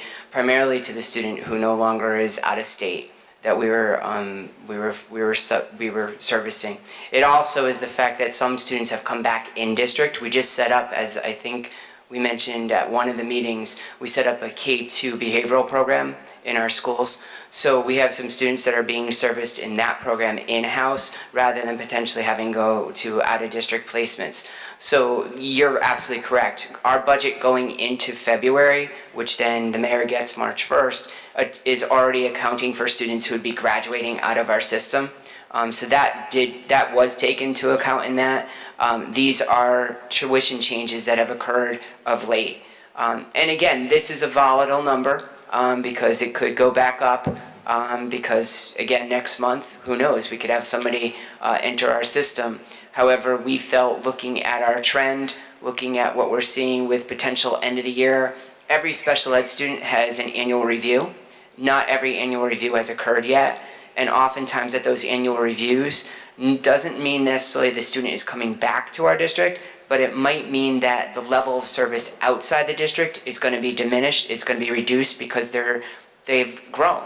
So that's where we sometimes see that, and that's also attributed to this too, is that some of our annual reviews in our outplaced services have occurred, and a student might not need as many service hours, say for OT or PT. So if you reduce that, that reduces the cost of that child's tuition, but it's based on his or her developmental needs. So special ed is really a complicated matter, but we did, as an efficiency this year, we moved the secretary who's in charge of billing for outplacements to the business department. She had been over, it's just a process improvement, she had been over in a whole nother building. So now having her literally 10 steps away from our business manager, there's a lot more collaboration so that she can talk to him, as well as our special ed director is now at central office too, so they could have a conversation about these highly nuanced cases. So when I, just looking at numbers. Sure. Because special education, in my opinion, is the toughest part of education. Absolutely.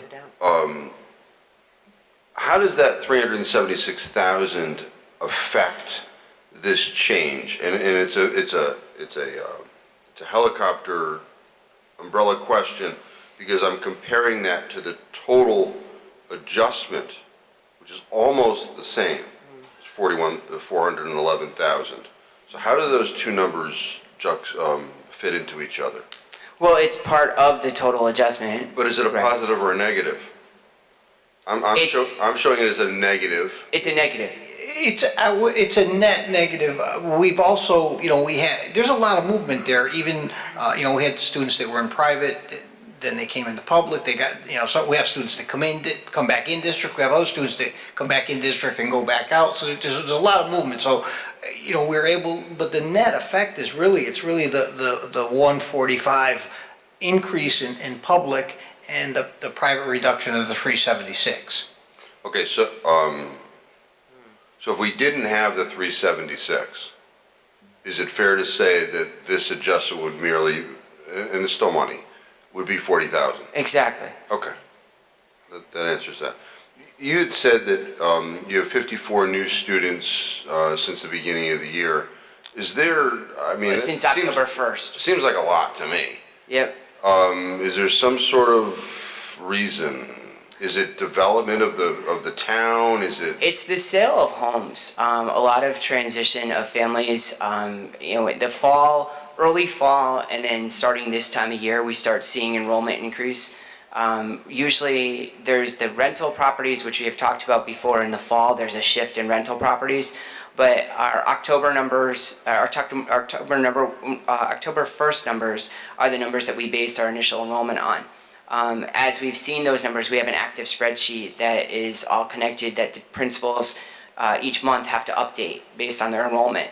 So we've been keeping an eye on that, and we reach those thresholds, that's what we've seen. So it's the 58 students since October 1st, but the phenomenon is it's really a lot of families moving into homes that are now for sale. That time of year has occurred, and it's at all levels. We're seeing it at all 4 levels of our system, which is good because we're not just seeing it at the high school, we're seeing it throughout the system. And I think, as we continue to work with our real estate agents, I meet with them annually to give them updates on what we're doing in the school system. We give them access to our website. We have a special page, Welcome to Wallingford, Moving to Wallingford page. We really try to engage our real estate personnel in town, and they're excited about it. So in reference to that, we see it as homes. It's really home sales where people are moving in. And is that just compared to last year? How many new do you remember? I think it's a little higher than last year. I can get you more specific data. I'm just wondering because to me that's like a spike, and what I've seen is like 10 years down the road that has an effect upon police and fire and all of that stuff. And yeah, right now, Craig, and I was looking for this, and I was trying not to be too conspicuous looking for it, but I found it. In our K-12, or excuse me, K-5, we're looking at approximately 23 students across schools, but there's a bubble. 4th grade, we have 11 new students. Depending on where they are, that takes a classroom over that threshold. At our middle school level, we have only an additional 10 students, but at our high school, we have an additional 25 students enrolled for next year. So it's, again, and it's not a perfect science. The mayor and I were talking about this the other day, that they don't all move into the same neighborhood, but it's just that one student who then takes us to over our committed class size that we've made to our families.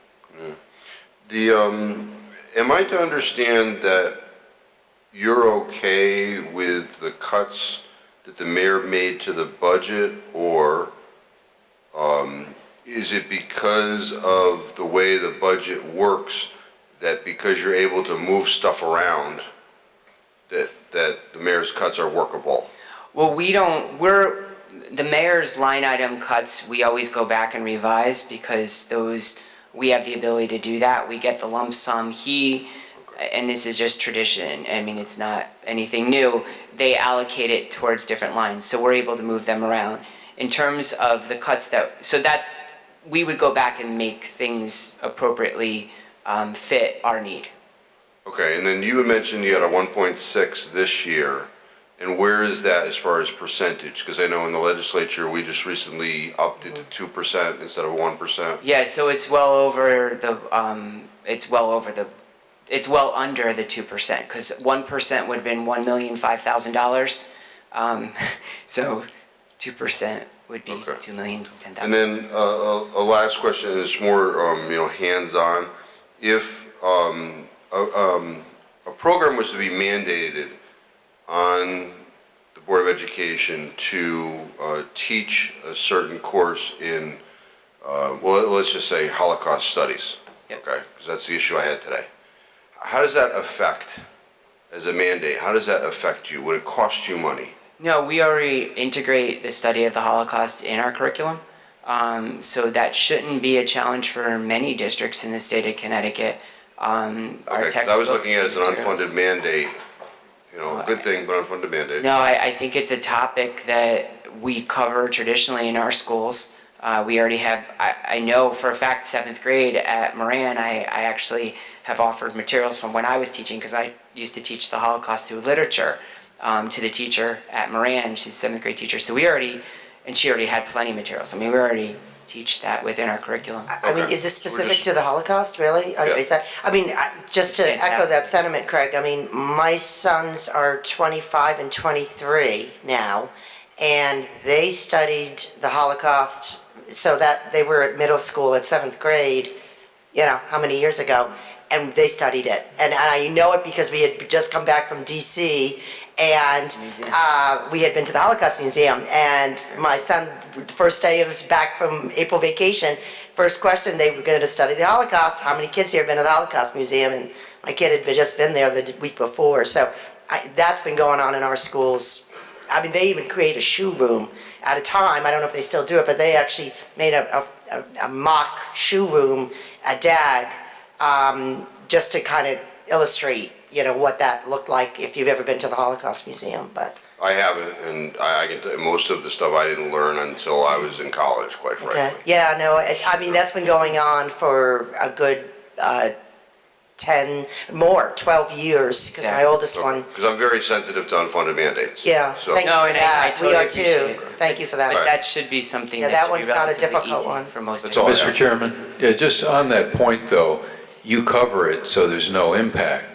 If someone came up with, you know, understanding how a helicopter works, you'd have to have curriculum, that's where there would be a cost with a mandate. If you already do it, that's one thing. But if you don't do it, then you've got to put something new in the curriculum. Exactly. I think that was the That's why I a asked, perf- is it specific for the Holocaust? Yeah, the perfect example for that, like that we're experiencing right now, are the next gen's science standards, the next generation science standards. Those required curriculum to be written on the part of all districts across the state, as well as other states, because there are national standards. So that, yes, that was quote unquote an unfunded mandate. That is a perfect example to the mayor's point. thank you, Mr. Chairman. Certainly, Councilor Letourneau. Thank you, Mr. Chairman. I want to go back to a subject that it's a little difficult, but I think it needs to be talked about a little bit, is the special ed. And, you know, through the years, special ed seems to have grown, where, and there's many levels. There's many levels. You have children that are designated retarded. There are children that have physical handicaps. There's children that have mental handicaps. And it seems like for certain mental handicaps, behavioral issues, that seems to be growing Correct. at a really frightening rate. And, you know, nationally, yes, it's just not a Wallingford problem.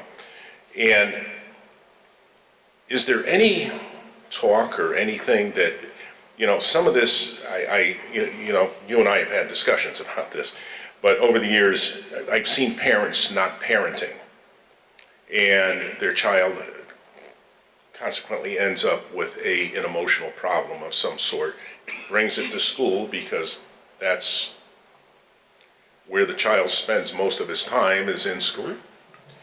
And here we are as a community having to unravel this. And is there any programs or anything that can be done to maybe have the parents responsible financially for some of the, I know, but I think it's something that has to be asked, because I'll tell you, I find it coming up more and more in conversation outside of this room. Yeah, that's beyond my pay grade. That you can, two counselors to your right, you could pass that off to him. I was hoping you were going in the direction, are there things that we could do to engage parents proactively to develop their skills? Yes, and we are doing that. I was going to circle back to Yeah, that, we're doing tremendous programming in that area. In terms of financial culpability or responsibility, transferring that to parents for services provided in the school district, that's not something that we can do. So there's no legal mechanism for you to do that, or the federal law, IDA law, which is special ed law, would not permit that. okay. So now I'm going to circle back to the parents. My favorite subject is, we do everything we can to help the children, but I just feel that, somehow we've got to get the parents in. Absolutely. And maybe teach them how to parent. Well, what we're doing is we're very excited because we were selected, which is not usually the case, but we were selected by Child Guidance, which is situated in Meriden, to work with us exclusively on what they call a bounce back program. It's being trauma informed. So students who are experiencing trauma starting at the early ages, kindergarten, first grade, all the way up through high school, working with them to develop skills, but then the third prong, it's the social worker that we're getting free of charge. We're not paying anything as a district to work with the student, but also work with the family. So helping the family develop the necessary skills and resources at home to support the school district so that when the student does go home, has a great day at school, that they're able to continue that. Because no parent of a child who has these challenges wants their child to have these challenges. They didn't check off the box saying, yes, I want a child who has emotional challenges. They certainly did not. They wanted to give birth to a child who was going to be successful and will be successful. So they want the help. They don't want to have their child be disrupted in school. That's not what we're faced with. It's just that we have to help provide that. So we have the program through Child Guidance. We also have at our elementary schools, we're implementing a program called Second Step, which is in collaboration with Responsive Classroom. Second Step is great because it's a social and emotional curriculum that has lessons to be done at home. So there's actual accountability where things go home and families can talk about the concepts of respect, responsibility, collaboration, working together as a team, not always having to get your way. How do you respond when somebody says no to you? All those different tasks. And we've been very fortunate. We've really, two of our schools really took it on, and now it's spreading, Cook Hill and Parker Farms. If you want to learn more about it, I could connect you with them. They're doing an amazing job. Because it's something it's I'm incredible. interested in, because like I said, I've seen it over the past recent years grow enormously. Absolutely. And it's a real concern because it's going to impact future budgets. Absolutely. Because the more this happens, the more, we're going to need special education teachers. We're going to need school psychologists. We're going to have, and then, where do you reach that critical mass where now you're not becoming a school, you're becoming a mental health facility? And it's happening that quickly. No, we understand. And today I was at a meeting, our Teacher of the Year, Erin Berthold, who you all have known for the state, she was at a conference and I went to go hear her speak. And she was speaking with a professor from Yale, Mark Brockett, Dr. Mark Brockett, who represents a group about emotional intelligence. And we're going to actually be engaging in him into some conversations also, because it is a challenge, and it's international. I mean, he shared with me today he's working in Australia on the same challenges. So it's not, it's not just even the United States. It doesn't make me feel any better. But Sorry. Thank you. That's all I have. Thank you. Councilor Zandri. Thank you, Mr. Chairman. Real quick follow-up, because it kind of just dawned on me with Councilor Letourneau's question. You have that cost for the special education. I asked you, like, the per pupil cost for high school is $12,000. Do we have an average cost for what our special ed costs? We can get you that. We could get you that. It's not something you know. Not off the top of our head. I'm just. We try to stay away from. Well, I understand the reason that, and that's why I wanted the average, like however many students, whatever the total cost is, what's the average? And I know it's I know it's not really a simple number, because you have some people that are right on the fringe that need just a little bit. Correct. And then you have some people that are completely on the edge of almost being lost that need a lot. So I get that. I'm just curious, because it's the same thing with, $12,000 for a high school student. You have someone that gets a lot of value out of that, and then there's other people that are just skating their way to the end of the year. So I just kind of wanted to know what the average cost was. I'll follow up with you later. Sure, It's absolutely. only pertinent to me from the aspect of, I wonder how much askew that other group is. So I'll follow up with you offline. Thank you very much. Not a problem. Well, you could, and actually, if you wanted to get a jump start on it, I think you all got copies of the book from earlier in the month. We have in here our special ed numbers and expenditures, and it has, yes, there you go. Thank you for doing your homework and bringing it today. We'll give you a star for that. The thing is that when you look at it, we have our special ed population, to Mr. Letourneau's point, it has gone up 100 students just this year from last year. And then I believe in our larger budget book, it's not here, so in our larger budget book, which we did a whole profile of our whole district, and we'll work off of that, but we'll take the total cost of special ed divided by the number of students, and we'll just give you that raw number. Is that okay? Yeah, that's perfect. Okay. Thank you. No problem. Questions regarding the cafeteria budget? Not that you couldn't have asked them already. There appearing to be none. Thank you. Oh, Councilor Letourneau wants to talk about your food. It's about muffins. Right under the wire. Wait, muffins, right? Yes. How are we doing?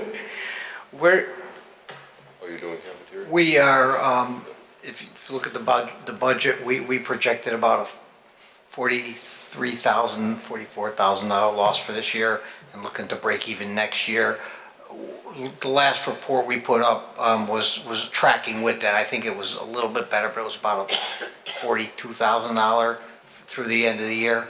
But we've had a lot of positive things going on.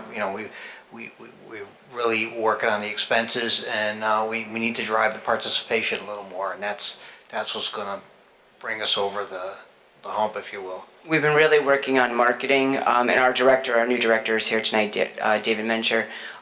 So working on marketing, and actually one of the things that we talked about today that we want to bring to the board is that we have gotten some information from some consultants on how we can potentially improve lines and appearances of our high school cafeterias for a reasonable amount of money, very reasonable, less than $20,000, more like the $15,000 mark. Has the food must have changed, so they're The buying food more continues to change. I know that was a problem. Yeah, offering more variety, offering more made-to-order items. We've done some live cooking demonstrations, Dave's brought in other guest chefs, because he went to the Culinary Institute of America, so he's gone into classrooms as a chef, trying to really investigate that and really bring it to a higher level. The other thing that the board is going to is potentially going to contemplate in May, but again, it might not be for this year. It might be something that we have to continue to look for the following year in 2019. Is looking at breakfast program for the middle school. It has to be financially viable, and the challenge with the breakfast program is because we do get reimbursement from the state. It's a very good reimbursement, but you have to have there's a cost. There's a amount of students that need to actually purchase the breakfast in order to make it viable because of the additional staff costs.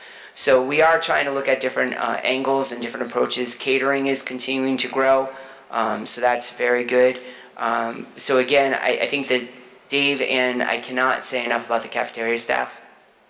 That's their pride and joy. And they have worked so very, very hard and so collaboratively. And we've actually moved food services over to central office also. So now we truly have central office that was never able to be in the old building because we never had the space. So now they're in the business office also. So there's that ability to have that constant conversation, which was hard to do when one person's at Sheehan, one person's all the way across the town. And prior to that, they were in a different building. So that's really, those little logistical changes have made a big difference. That's good to hear, because I know at one time I think we were about $500,000 in the red, and it wasn't looking good from there. And, everything just fell apart. Yep. So it's nice to see it turn around. No, and the staff has done a great job. Yeah, good, thank you. Any other questions on the cafeteria budget? Counselor Fishbein. Thank you, Mr. Chairman. What capital expenditures are being incurred elsewhere in the budget for the cafeteria? Actually, in the, those would all come through our strategic plan. So they're not in actually a line item in the budget. There's the only items that are covered in our budget would be some of the technology support for the Horizon software to run the system, the pay system, and the system that reports to the state. So those are things that are actually being expended, or they're part of the wish list? No, those are actual annual expenditures. Okay. So that's just the technology piece, but any capital items are part of the strategic plan budget and are slated to be done using unencumbered funds on an annual basis. So we have some convection ovens, we have some upgrades to steamers, those things the board talked about last night and are actually moving forward on. So Through. if I could just, a total number Sure. of the capital expenditures that are anticipated in this budget? There are none. Okay, In the current year? No, in Next year- next year's next year? budget. Okay. No, there are none next year. okay. So the convection ovens and things like that, I know that's been done in the past. Where is your reference to that? Is there something planned for the following years? Yeah, those were, what I was saying is that they were planned for next year's budget. However, we took them out, so they will be done with this year's money. So Okay. they're no longer needed next year. Because you're utilizing The unencumbered funds. unencumbered funds from the Board of Ed, though. Correct. You have no money in the cafeteria. Correct. Okay. So that's part of a problem, though, because this is an enterprise fund. So when you're taking funds from something that is not an enterprise fund, you're supplanting, it totally defeats the enterprise fund. Well, I would have to kindly disagree because many districts actually supplant it on a greater level because the town pays the insurance So of food services workers. 168 wrongs make a right? Absolutely not. That math doesn't work. Mr. Bose? Just if I may, I don't want to stop you two from fighting, please. No, we're not. We haven't fighting. started. Oh my We haven't goodness. started. Please resume, because I'm getting That's bored. nothing. But, no, in all seriousness, the cafeteria fund, and Sal can defend himself, but it's not an enterprise fund in the way our three utilities are. Because your mindset with the cafeteria fund is that they're gonna need the infusion of financial resources from another source, usually the Board of Ed operating budget, to do things that they can't do. And I don't mean just a Wallingford food service operation, I'm talking just in a general governmental accounting, generally accepted accounting principles with regards to governmental units. So it's not an enterprise fund, and you guys are well groomed on the enterprise fund operations, paying their own debt, et cetera, et cetera. But cafeteria is a little bit off of that. It's actually classified as a special revenue fund. Sorry to get into the boring. Well, this is the accounting first stuff. I've been up here a while. This is the first that I've heard that it's different. Yeah. So by what vehicle? Well, is if you it- want, I can point it out, or I can get you actually some of the GAP principles by where that's sort of relied upon to do that. So GAP, somewhere in GAP, it says cafeteria funds are special funds instead of enterprise. It may not state that in black and white, but the intention of that, and I could send you some literature on that. Well, I don't need, because I know I've reviewed portions of GAP, and Okay. that's why I doubted that was in You need a hobby. Yeah, I'm Yeah, sorry, go ahead. Believe me. So, I didn't say that. you know, every year that I've been up here, we've talked about revenue to the cafeteria, paying its own bills. I think when I first got up here, you had $500,000 in reserves, and it's been gone, it's been expended. So now we have in this budget, your tax dollars are being used to supplant this budget. We've been doing that, and I'm sorry that we've been doing that for about 5 years. No, I know. It's been a few years, yeah. Because I And brought it up. we're- In a few years, yeah. That's how the $500,000 went away. Yeah. And But a lot of on that top of happened- that, I know a lot of that happened when there was state and federal nutritional aspects that were, I don't know if I want to use the word mandated, but. They were mandated. No, they were mandated, Yeah, they were and mandated. they impacted. I know a lot of that happened then. Impacted the participation. Correct. But I just want to talk about this enterprise special revenue. A lot of times, we use enterprise, and we, it could be a special revenue fund. In Connecticut, most of the cafeteria funds that I've seen, and I was in consulting and auditing for a while before I came over to the public sector side. In Connecticut, they're mostly special revenue funds. And I really had never seen them as an enterprise fund until I did some projects in Rhode Island, and in Rhode Island they had them as enterprise, and I was kind of surprised that wow, they're really actually they classified it as an enterprise fund. I didn't get into the nitty gritty. Are they really an enterprise fund? Are they depreciating assets? Are they paying rent for the kitchen space and all that? But in Connecticut, mostly, and I'll pull the CASBO, the business manager, to see how they are classified. But my sense is the 99% of them are going to be special revenue funds. But part of the issue that, and I know you're relatively new, and Dr. Menzel will know, for years I've railed against the level of price of the lunches. And finally got information that we were the lowest in the DIRG. We're not anymore. I understand that, but at the time that I started to complain, learned through my own that we were the lowest in the DIRG, and finally got it raised a dime. And I'm very concerned Well, we've raised it that twice. we're now talking about expanding. We're taking a losing enterprise, you're using tax dollars to supplant the losing enterprise, and to expand that to breakfast. I'm very concerned. Well, again, I don't think you might have heard me clearly or completely. First of all, it's consideration, and we're only doing it is if we're not going to do what you just said. We're not going to do it if we're And that's going why to I'm lose money. saying it now instead of So, after you decide to already do it. Yeah, well, we didn't though, so I appreciate you projecting the future for us, but we didn't decide to do it.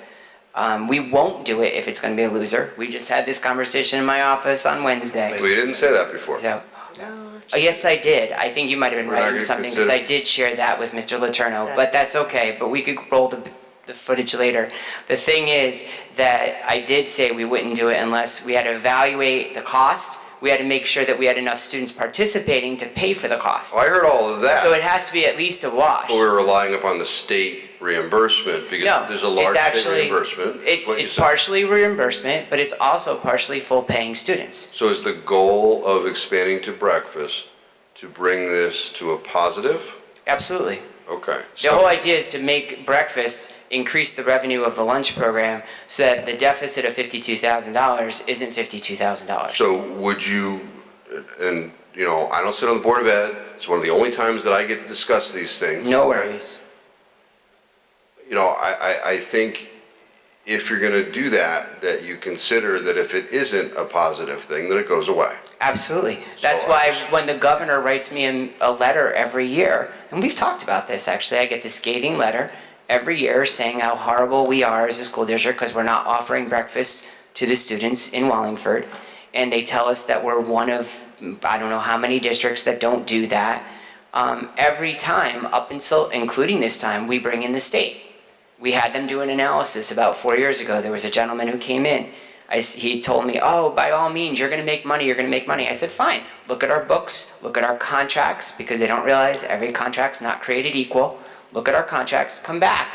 They came back, oh, sorry, not going to work. We didn't move forward.